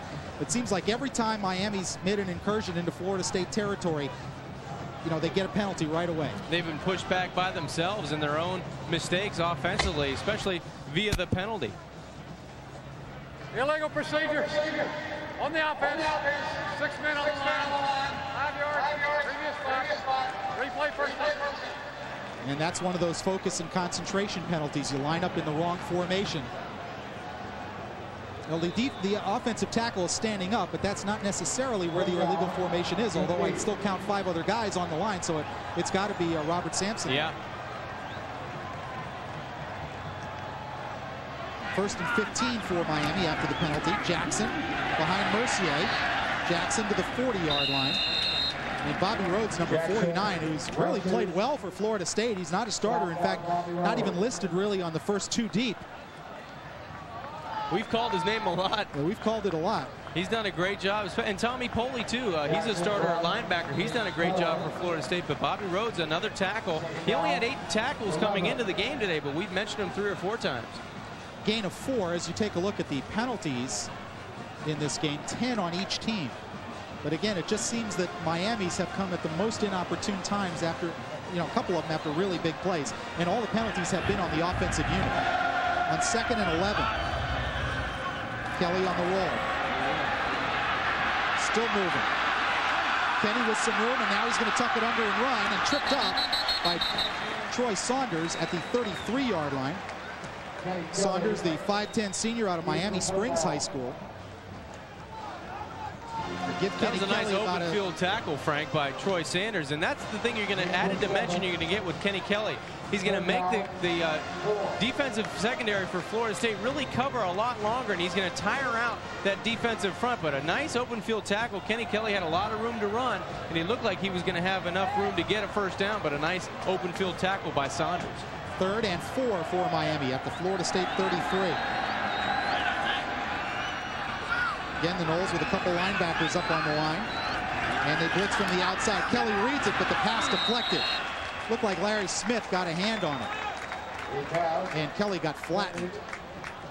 Outside screenplay. Really, Florida State was committing to the screenplay. No one touched the decoy, Santana Moss, going downfield. There's no reason for Kenny Kelly to look down there. He's trying to throw the ball down to the screenplay, but that's something that you should see up top as a coaching staff, to really try to just pump it outside and then go downtown with Santana Moss the next time they run that play. You can see Butch Davis wants a timeout on this 4th and 3. And Chris Hope, number 28, the blitzing defensive back, credit for the breakup on that last pass. As Miami signals for their timeout with 11:35 to go 4th quarter. We're going to take a timeout as Butch Davis talks it over with Kenny Kelly. 11:35 to go 4th quarter at the Orange Bowl. It is Florida State 24, Miami 7. We'll be back with more action on Sports Channel after this.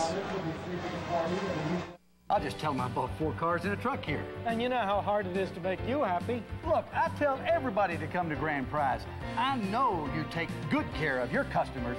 Hey, Mad Dog, what are you doing here? I buy here, too. Plus, I love doing Ralph's radio commercials. Excuse me. So for low prices and great selection, come to Grand Prize Chevrolet Oldsmobile, Southwest 152nd Street and the Turnpike in Miami. Hey, Ralph, next year if I buy more cars and trucks than Jimmy, do I get the punchline? How many? Dilbert for Office Depot. Our newest fan policy is to have subordinates appraise their boss's job performance. I give you a D-. Did I mention retribution?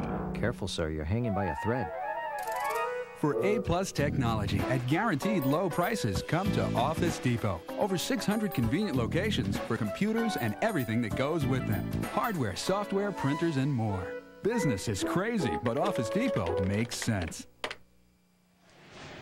Be sure to join us again on Saturday, October 24th for more coverage of University of Miami football. The Canes will travel to West Virginia to battle the 16th-ranked Mountaineers. We'll have all the coverage beginning at 11:30 p.m. right here on Sports Channel Florida. For now, the Hurricanes face a 4th and 4 from the Florida State 33. And either way, Kenny Kelly's done a nice job. This drive started back at the Hurricanes' 6-yard line. So he has moved Miami well out of danger.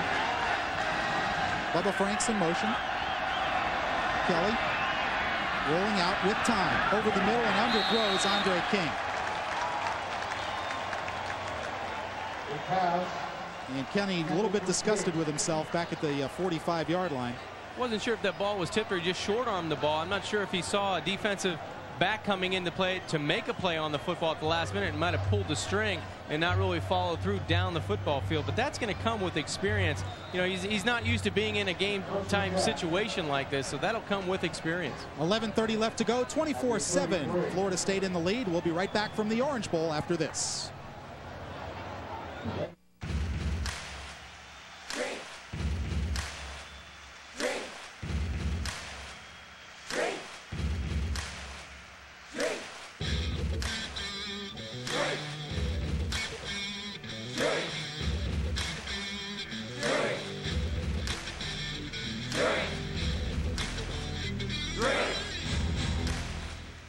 Drink Coco Lopez fruit juices. Taste the tropics.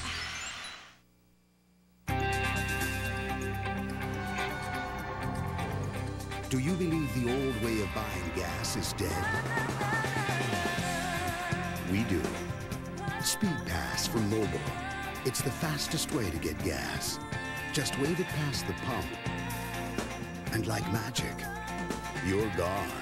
Speed Pass, only at Mobil, lets you take wing.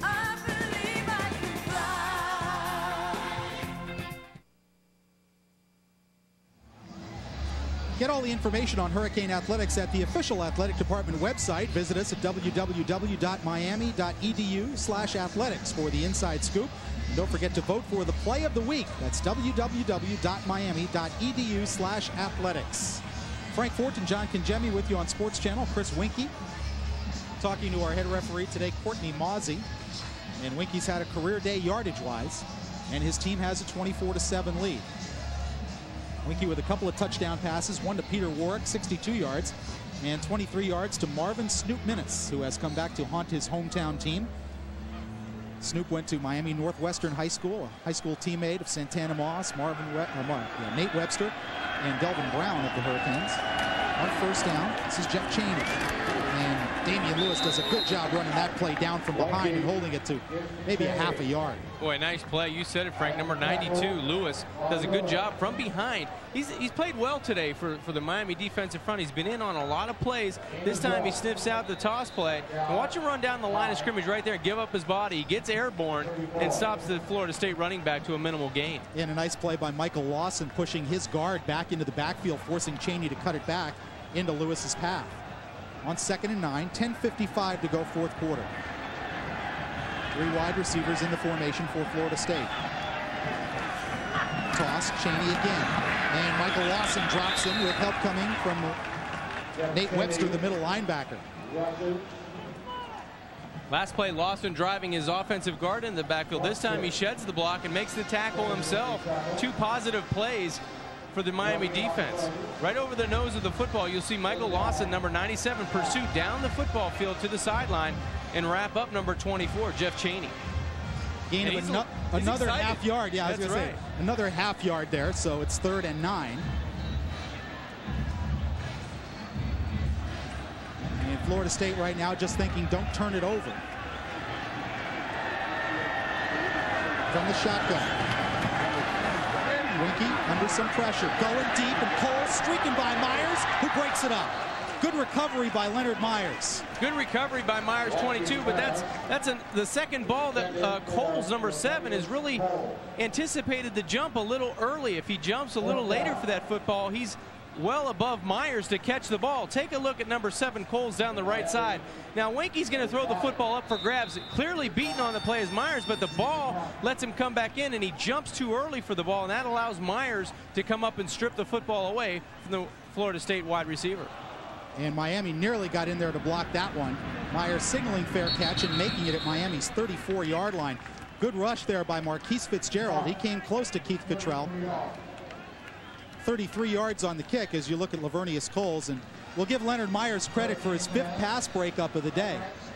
Yeah, and at quarterback now, Scott Covington will come back into the football game and replace Kenny Kelly. So let's see what Scott can do with 9:52 left to go. They're definitely in a passing situation, so that'll allow Covington to try to get some protection back there and move the football down the field. Well, I think it was just a matter of shaking things up a little bit and maybe taking a little pressure, as you said, John, off the offensive line, putting Kenny in there and using some plays where he does the rollout and can move the pocket and get some pressure off that offensive line, who've really had their hands full with this outstanding Florida State defense. Yeah, it may tire out that Seminole defensive front too, now allowing Miami to block them a little bit longer so Covington can move the football effectively down the field.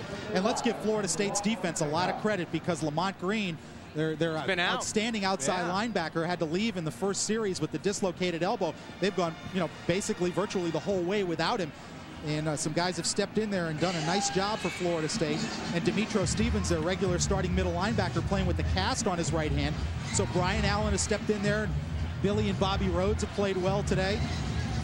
Florida State, give them a lot of credit, and Bobby Bowden, their head coach. They've come into this snake pit, as it used to be. When you play teams in the Orange Bowl against the University of Miami, always a tough place to play, but give them credit both offensively and defensively. They've done a nice job moving the football with big plays. They've run the football more effectively in the second half now that they're in control 24-7. But that defense has been pursuing to the football, really limiting Miami's effectiveness through the air and on the ground. Well, you're looking at Bobby Bowden, and I don't know if we can get a shot of him, but Mickey Andrews is his defensive coordinator.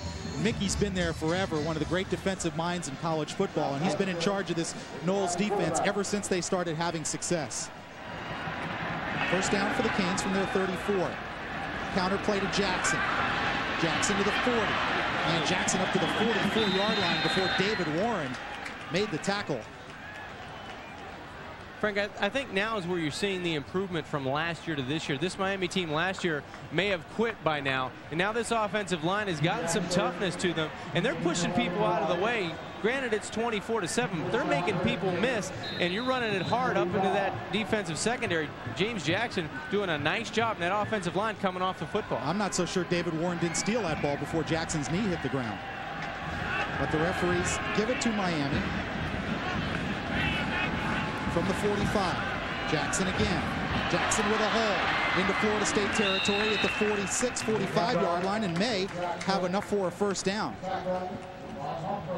Let's check out the blocking up front on the replay, and we'll see where the hole comes. Yeah, they do a great job up front. You see Neely, number 75, and Ty Wise, number 64, coming and making 2 and 3 blocks. Just a good effort by that offensive line for Miami. And James Jackson closing in on 100 yards. Miami had a lot of trouble running the ball in the first half, but James has been the more effective back today, so they're going with him. Don Solinger leaving the sophomore from Belgrade in the game. First and 10 from Florida State's 45. Covington under pressure, and down he goes. Roland Seymour just beating Robert Sampson. And that's a huge loss on first down, a loss of almost 13 yards. And that's the negative play that you've got to avoid on first down. Well, the first 2 plays, it looked like Florida State had a couple backups in, and there was a mass exit to the north sideline after that play. And it looked like Roland Seymour and Corey Simon and Jerry Johnson and Tony Bryant came back into the football field, onto the football field. And you see Seymour, 56. They want to keep Miami at 7 points, and they put a lot of pressure on them in the first 3 quarters, and there again, they get to Covington. Loss all the way back to the Miami 43 on the draw play, and Jackson goes nowhere. Absolutely nowhere. Looked like Jerry Johnson in there, along with Bryant, number 40, but Jerry Johnson making the first contact, and Jerry's lost the name off the back of his jersey, number 92. I think we know who he is by now, though, Frank. He's done a good job all game, number 92. 6'2", 280 pounds. He came into the game with 2 sacks and 5 tackles for a loss, and he's added to those stats today. Well, it just seems like every time Miami has gotten into Florida State territory on that first or second snap, they get a huge loss or a penalty, and it pushes them way back. 3rd and 25, and false start on Miami. Looked like Robert Hall, the left offensive tackle.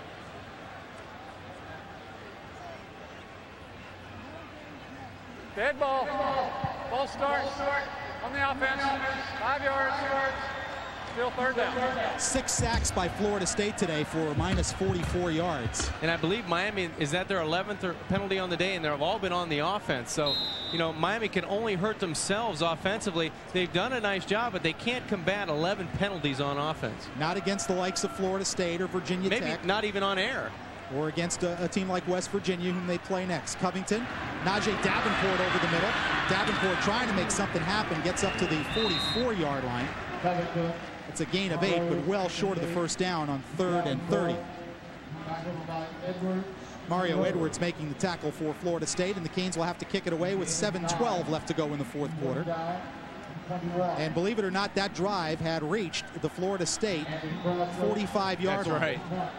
But again, the first play, they take a sack for a minus 13 yards, and they're in a hole. Crossland to kick it away. Feaster back to receive.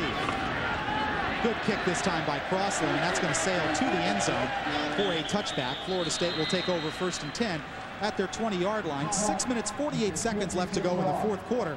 It's Florida State 24 and Miami 7. A look at Chris Winkie, who's had a very good day as Florida State's quarterback, and let's credit the offensive line. They just have kept guys off him. Winkie's only gone down once. That was a combined sack by Nate Webster and Michael Smith. So we'll take a timeout. 6:48 to go. The Noles in the lead, 24-7. We'll be right back at the Orange Bowl. Last Sunday, you went to an NFL game. You had 2 hot dogs and a beer. The girl next to you liked your pro player jacket. But just as she was feeling the sleeve, your girlfriend came back. You tried to explain that she was thinking of buying one for her dad. But you still got a kick in the shin. Get all your favorite NFL team merchandise wherever Pro Player sports apparel is sold. Pro Player, you have a life. Look good in it. You change your oil every 3,000 miles, right? You don't, do you? You push it. Now you're so busy you try to squeeze another 1,000 miles out of your oil. Or more. Well, squeeze this. Just to do it yourself when you have the time. Reformulated Quaker State. Protection beyond 3,000 miles under any driving conditions. Anybody say insurance? It's been tested. And unlike that lazy uncle nobody really likes to talk about, it works. So go get some. Quaker State. Sensible technology. What more do you need to know? When you want information about the Jaguars, Dolphins, and Buccaneers, you have to turn to Sports Channel Florida. Sports Channel has the best coverage of Florida's NFL teams on Sunday Morning NFL, presented by AutoNation USA. Sports Channel's experts give a fresh perspective about what's going on with the teams you care about. Broadcast live from one of Florida's 3 NFL home cities, Sunday Morning NFL is right in the middle of the action. Tune to Sunday Morning NFL, presented by AutoNation USA, every Sunday at 10 a.m. on Sports Channel's Sunday Morning Playbook. Long, but you fellas know when I played in Atlanta last year, I felt like that was my house. I also feel like this is my house. But I tell you what, you guys are the best damn housekeepers I've ever seen in my life. You guys are the best team in the country. You should go out there and play like it. I never had the opportunity to beat a Miami Hurricane team. And the Miami Hurricanes stopped me from being #1 in the country twice. Do what these coaches, you guys got the best coaching staff in the country. Do what these coaches have taught you to do. And I promise you, everything's going to be all right. Don't take nothing for granted. And God bless you all, man. I want you guys to win it all. Thank you. Thank you, Deion Sanders a couple of years ago up in Tallahassee, and well, it's no wonder he's become a preacher. He can twist a word around or two, can he? That's true. He can twirl the vocabulary, Deion can.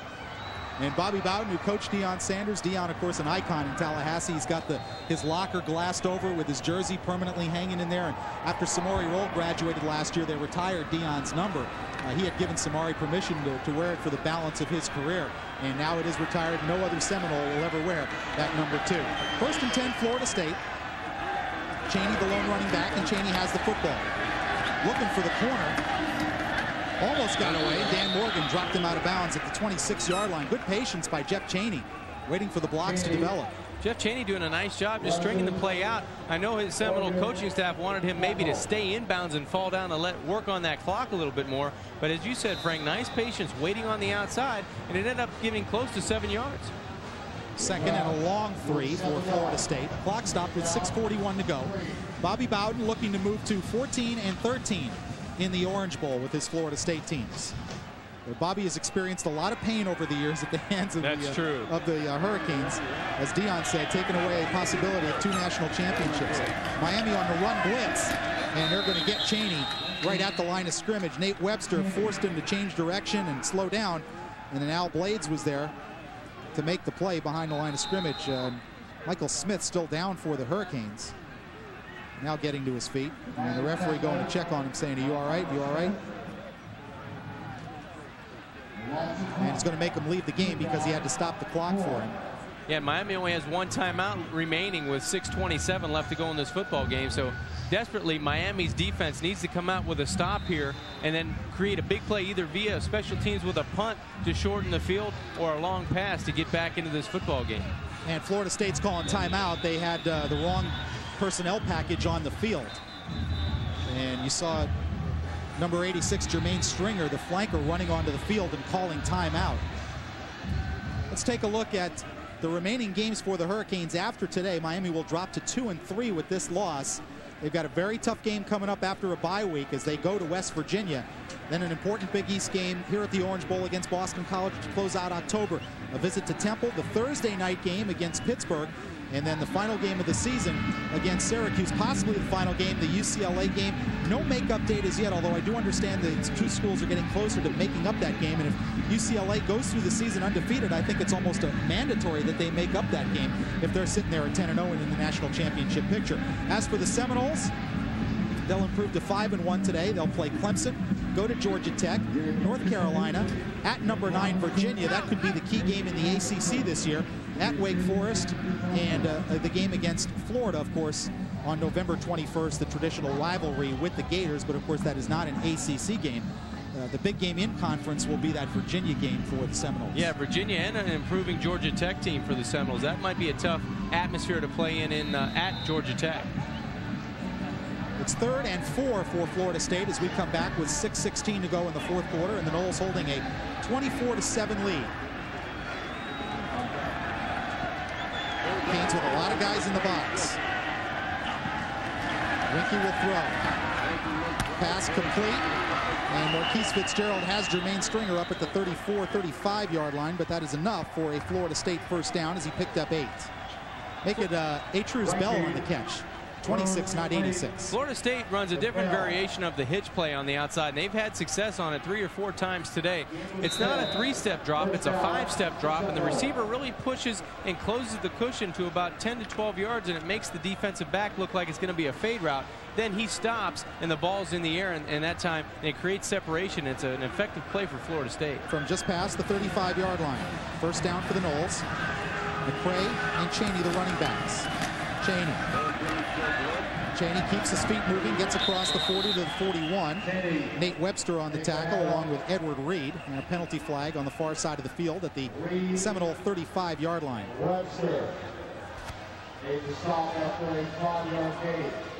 It's offside against the Hurricanes. Well, Florida State may take the penalty, lose a yard, and gain it down. Yeah, and the first penalty against the Miami defensive team today. They've had 11 on offense and now 1 on defense. Offside. Defense. 5 yards. Replay first down. So Florida State accepts the penalty. They lose about a half a yard from the gain, but they save the down with 5:40 to play here at the Orange Bowl. Butch Davis looking on. He's going to drop to 0-4 against Florida State, but you know, in all fairness, you've got to say he was playing with half a deck the last couple of years with the reduced scholarships. And that really hurt. Miami's still trying to find their way back from that. Florida State's been rolling right along. From the 41-yard line. Chaney. Good block inside, hurdles the pile and gets stuck by Edward Reed and Al Blades, just shy of the first down. That was a nice move by Chaney. He hurdles the pile, but he's got to be careful he doesn't get hit by Edward Reed next time he does the high jump over the pile. Take a look at number 20. He's a blur coming from the right side of your screen. Right here, number 20 tries to knock out Jeff Chaney and almost does it. He had some help by number 7, Al Blades, in that free safety spot. But a nice athletic move here, going up and over the pile, and just gets killed from the right side. You see Edward Reed coming, 6 foot, 185 pounds. He's a big kid at the strong safety position. Chaney 20 carries for 70 yards. Second and short for Florida State. They need just a yard. McCray, the fullback, won't get it. Nate Webster and Michael Lawson there to make the play.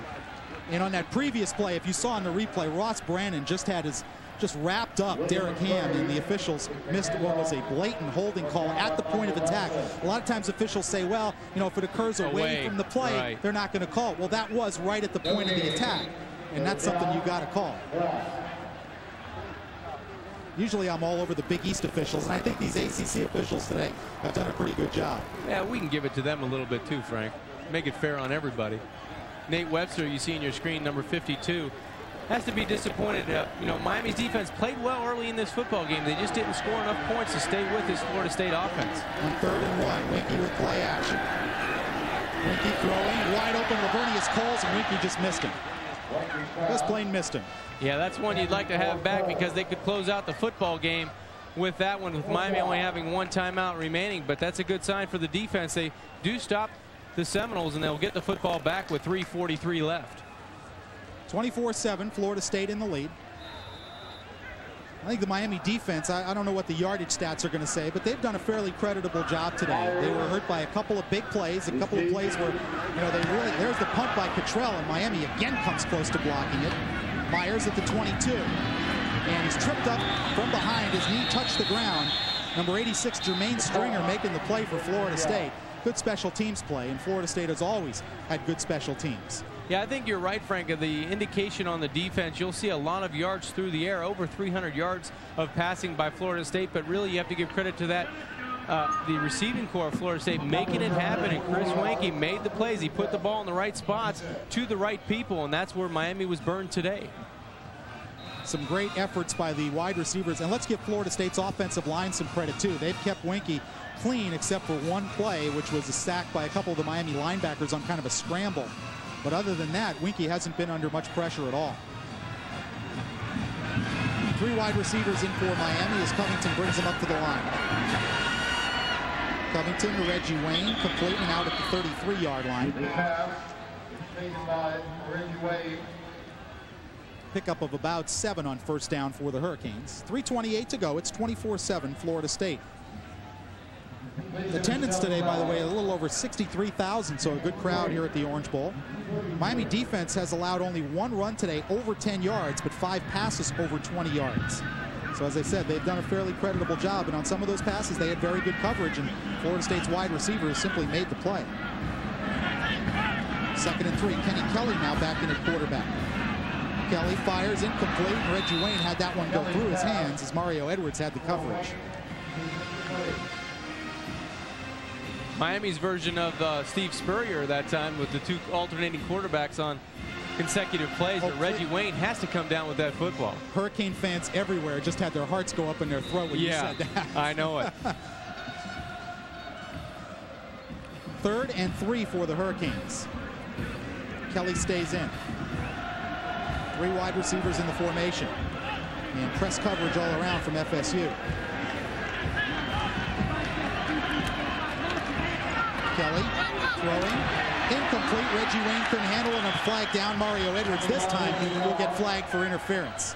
Well, I think they missed one earlier on Edwards, and this time they got him. They got him, definitely. A handful of jersey. Mario Edwards pulling back Reggie Wayne. He didn't have an opportunity to catch the football.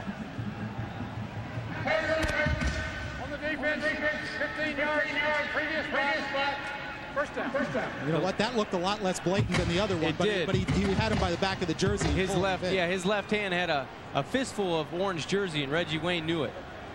But that's a play. That's the type of play that Florida State's receivers have been making. You just make as a quarterback, you make it close. You give your receiver an opportunity to catch the football, and if there's no interference, the Florida State receivers came down with the football today. And that was the difference of the football game early. You know, Florida State's been penalized a lot this year, but the way they play defense, as aggressive as they guard press coverage, it's just kind of the cost of doing business. You're going to get some interference calls. You're going to get some defensive holdings. That's just the cost of doing business when you play that type of press defense. On first down, Kelly trying to move around in the pocket. Kelly going to load it up and go deep for Santana Moss. Santana Moss, touchdown! Kenny Kelly to Santana Moss from 52 yards away, and the Hurricanes have scored their 2nd touchdown of the day. Well, that's why Butch Davis put Kenny Kelly into the ball game. He can buy himself enough time, and the Florida State Seminole defense has to cover for that much longer of a period of a time back there. Kenny Kelly just buys some time, scrambling, waiting for Santana Moss to break free. He sees him and then tries to coil that arm as far as he can throw it, and it finds Santana Moss in the end zone for a Hurricane score. Andy Crossland will attempt the extra point out of the hold of Jeff Popovich. Bobbled snap, but Crossland got it through anyway. And with 3:08 to play, it's Florida State 24 and Miami 14.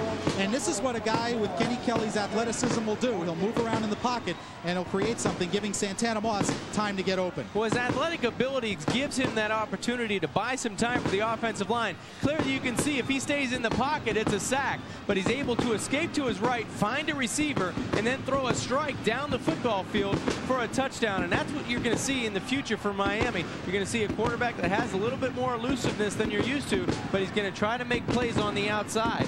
Santana Moss, his third catch now with 94 yards in receptions, and that is his 7th touchdown of the season. And you go back to the opening play of the game, and Santana dropped a short touchdown pass on kind of a similar play. He was behind the defense. All he had to do was catch the ball, and he doesn't get it done. You know, who's to say if Miami goes up 7-0 one play into the ball game, you don't know how Florida State's going to respond. I mean, they're certainly a good enough team to overcome something like that, but psychologically, you just don't, there's no way to predict that. Yeah, but after the onside kick and then you score on your first play of the football game, I got to believe this crowd would be into it for 3.5 or 4 quarters, and right now the cushion might only be 3 points if that deficit for Miami. Miami might have found a way to stay on top early in this football game, but you never know. Well, let's see. Butch Davis is going to roll the dice again. He's got Gaitan in there to kick.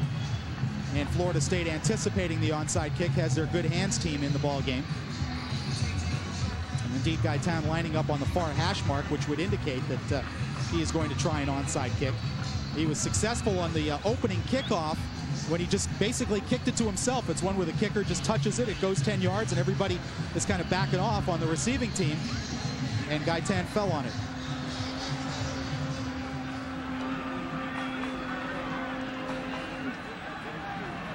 And here is the onside attempt. Caught by Marvin Minnis, and Florida State will take it at the 42-yard line of Miami. Never got that extra hop up in the air. It looked like it went right, a routine ground ball to the shortstop, and Minnis was there to pick it up. Usually you want to get that big hop to go up in the air and then get a tip ball and maybe a recovery, but it didn't happen that time for Miami special teams. 3:05 left to go. Florida State takes over at the Miami 42-yard line with a 10-point lead, 24-14, and Bobby's still working it. He's coaching for next week and the week after right now.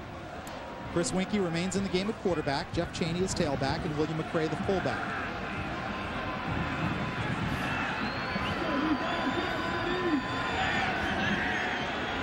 First and 10 Knowles. Chaney hitting the hole by Webster, and then Rod Mack finishes off the tackle, a gain of 2, as we're under 3 minutes here at the Orange Bowl. Frank Fort and John Congemi with you on Sports Channel. Well, it's certainly a far cry from last year's 47-0 spanking up at Tallahassee. If Hurricane fans are looking for improvement, I think the improvement is obvious. This is a better Miami team, a stronger Miami team. Still not good enough to play, you know, to beat a Florida State. I said coming into the game, I just didn't think they were at the point yet where they were good enough to beat Florida State. But certainly they've played a lot better. Their run defense is a lot better.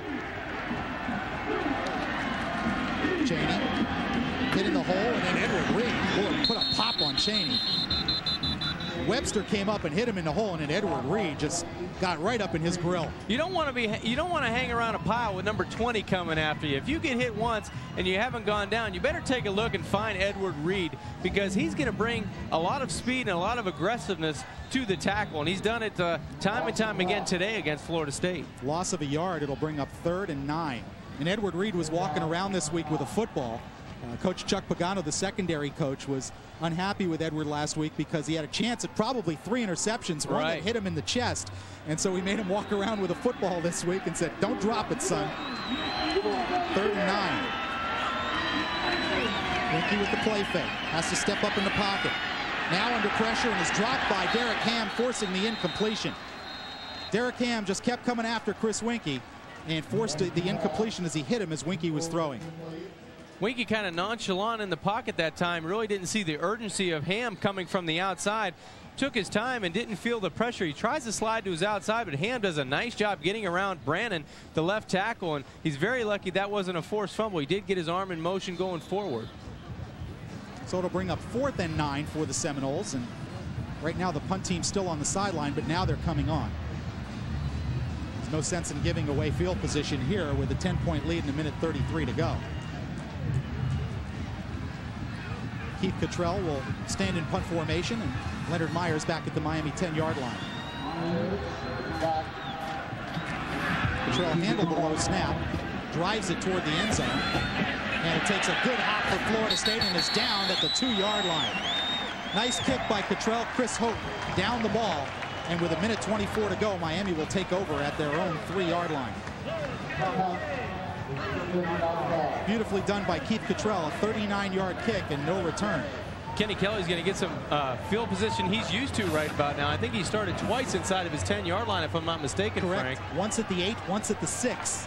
Something you don't want to get used to as a quarterback, but Kenny Kelly's had his share of bad field position in the second half. Well, Miami won the field position battle in the first half and really were down only 7, but in the second half, they just have not had any kind of field position at all. 1:24 left to go in the game. There's Kelly's numbers on the day, and he'll operate out of the shotgun from the end zone. Kelly, and down he goes, ball loose. I think Miami recovered Miami got it, but it's a safety. Yeah. Robert Hall fell on the football, and it is a safety. Well, 2 points go back up for Florida State, and it's 26-14. Yeah, you take a look at the Florida State defense. They're trying to say, hey, Corey Simon, I got the ball for the touchdown, but it looked like a clear fumble, and I'm not sure who got on it for Miami, but this defense had every intention to try to get to Kenny Kelly. They've been relentless all afternoon long and into the early evening, and they've done it again. And it looks like Corey Simon did come up with the football. They fought it. They got it away from Robert Hall. It looked like number 77. The official didn't see that, and he saw it as a safety. Roland Seymour with the sack and the forced fumble. And it looked like right there Hall had it, and then Simon wrestled it away from him. So it goes as a safety, and a 26-14 Florida State lead, and Miami will have to free kick it away. Florida State's defensive line has been the story today, Frank. They've really got on Scott Covington and now Kenny Kelly, and they've forced the Miami quarterbacks, really made them feel uncomfortable about staying in the pocket and delivering the football downfield. On that play, you know, Kelly's a young quarterback, but you've got to have that clock in your head, especially when you're in your own end zone. If it's not there within 3 seconds, then you just got to throw it out of bounds. That's right. It's a tough situation to put a freshman quarterback into, but he's going to learn under fire, and he'll know a little bit more next time he's in that position. But that offensive line for Miami really did not give adequate protection for the quarterbacks today, and really didn't do a lot against the run. James Jackson had some success sporadically, but on a consistent basis, really Edgerrin James or Jackson could never really get it going up to par to win the football game. One of the guys in the truck just asked, well, why put him in the shotgun? Well, I think from the end zone, that's an ability, give an opportunity to let him get the ball away quicker. He doesn't have to take the drop. Yeah, I don't question that too much. I question maybe his decision. He knows he's been watching for 3 quarters, and he's seen the duress that Scott Covington's been under, so he should know to throw that football away. Here's the free kick from Crossland. Durden and Coles run into each other, and Lavernius Coles has the football. And Coles will go down at the 26-yard line. James Lewis, the freshman out of Piscataway, New Jersey, making the tackle. And with 1:10 to go, Florida State will put it in play from their 26. Look at Kenny Kelly, a redshirt freshman. And, you know, I think he's done a pretty good job today under some very, very adverse circumstances. He got the Hurricanes a touchdown here in the 4th quarter, which closed the lead to 10. But he came with about 3 minutes and 30 seconds to go. He's the future for the University of Miami, and Butch Davis knows that. And he tried to insert him into the game to maybe give them a little bit more ability to move the pocket in the late in the 3rd quarter and early in the 4th. But Florida State's defense, the story today, and the big playability on the outside with their wide receivers. Miami with some backups in there at linebacker. Chris Campbell, Shevin Marshall. And Winky's just going to take a knee. And Bobby Bowden with no desire to run it up. He has too much respect for Miami and Butch Davis to do anything like that. But Miami's going to call timeout. Uses their last timeout to prolong the agony. That's their last timeout. Well, certainly Butch Davis's team played a whole lot better than they did last year up in Tallahassee. As I said, their young guys are a year older, a year wiser, a year stronger. But Florida State's still clearly the better football team. They were closer today, Frank. They were closer to what they want to do. defensively, they were in the football. They had an opportunity to make plays offensively early in the game, but you're just not going to overcome 11 offensive penalties. You're not going to overcome not making plays on the defensive cornerbacks when you're in position. It's different if you get beaten. You're nowhere near the wide receiver and he beat you by 5 or 10 yards. But clearly, a couple times today, Miami's players defensively, especially the cornerbacks, were in position to make plays. At the worst, you get an interference or a knockdown ball, but they didn't do either of those two things. They let the receiver get in position to catch the football and really outfight him for the reception. And against really good football teams, you only get a certain amount of times to deliver that knockout blow. It's not like, I'll liken it to a fight. Let's say it's a 12-round fight. Well, you're not going to have 12 opportunities. You're not going to have one time in each round where you see an opening to knock that guy out. You may only get 2 or 3 during the course of the game. The first play of the game where Moss drops the touchdown, that's one opportunity loss. The second time where they completed a pass for 43 yards to Bubba Franks inside the red zone, holding penalty cost them 43 yards on the play.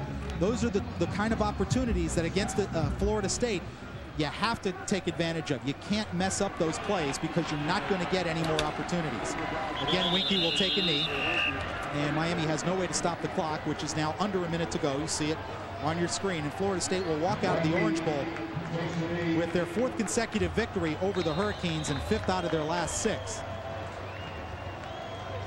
But I think we saw some things from Miami today that Butch Davis will like. Kenny Kelly, certainly a baptism under fire here. He's had some good snaps, seen some good playing time earlier in this season against teams that Miami can beat. But you throw him in there against Florida State and give him a taste of what it's going to be like in Tallahassee next year. One more time, Winky will take a knee. And that should do it with 22 seconds on the clock. A forlorn-looking Butch Davis, but really, I don't know that he has all that much to be unhappy about. Certainly the penalties continuing to haunt Miami. And some plays his defensive backs probably could have made and didn't. But in the end, Florida State's wide receivers just a little bit too good and too good of playmakers. As you see Bobby Bowden going over to salute the Florida State fans who came here to the Orange Bowl. And, the Noles have so many kids from South Florida. They've got about 10 or 12 in their first 2 units from Dade County. And Bobby giving the hat away. But that is the final score. It's 26-14, Florida State with the victory. We'll take a break. We'll be back to wrap it up from the Orange Bowl. It's Florida State 26, Miami 14. Back on Sports Channel after this. University of Miami football on Sports Channel is being brought to you in part by Heineken, brewed the same way since 1886. By Genuine Chevrolet, the cars more Americans trust. By the Cleveland Clinic, every life deserves world-class care. By Clean Shower, you'll never clean your shower again, and the people at Clean Shower guarantee it. By Office Depot, business is crazy, but Office Depot makes sense. And by your South Florida Ford dealers, you can't afford not to drive a Ford. There's a look at your final score. Florida State 26, Miami 14. Frank Fort and John Congemi from the Orange Bowl. And a look at the final numbers as well. Florida State, statistically a good passing day by Chris Winky. 316 yards. You see the penalties for both teams. Not much in the way of rushing yards for Miami, but that was mostly due to sacks. James Jackson had about 90 yards. But, John, the big difference in this game, the playmaking ability of Marvin Minnis and Peter Warwick, the wide receivers of Florida State. That was the story, really. Chris Winky having his biggest day as a Seminole, 316 yards. But Peter Warwick, he goes up and catches the football, 6 for 190 yards. And Minnis comes back, 4 receptions for 70 yards. They outfought the cornerbacks for the University of Miami, and that was the difference in the game.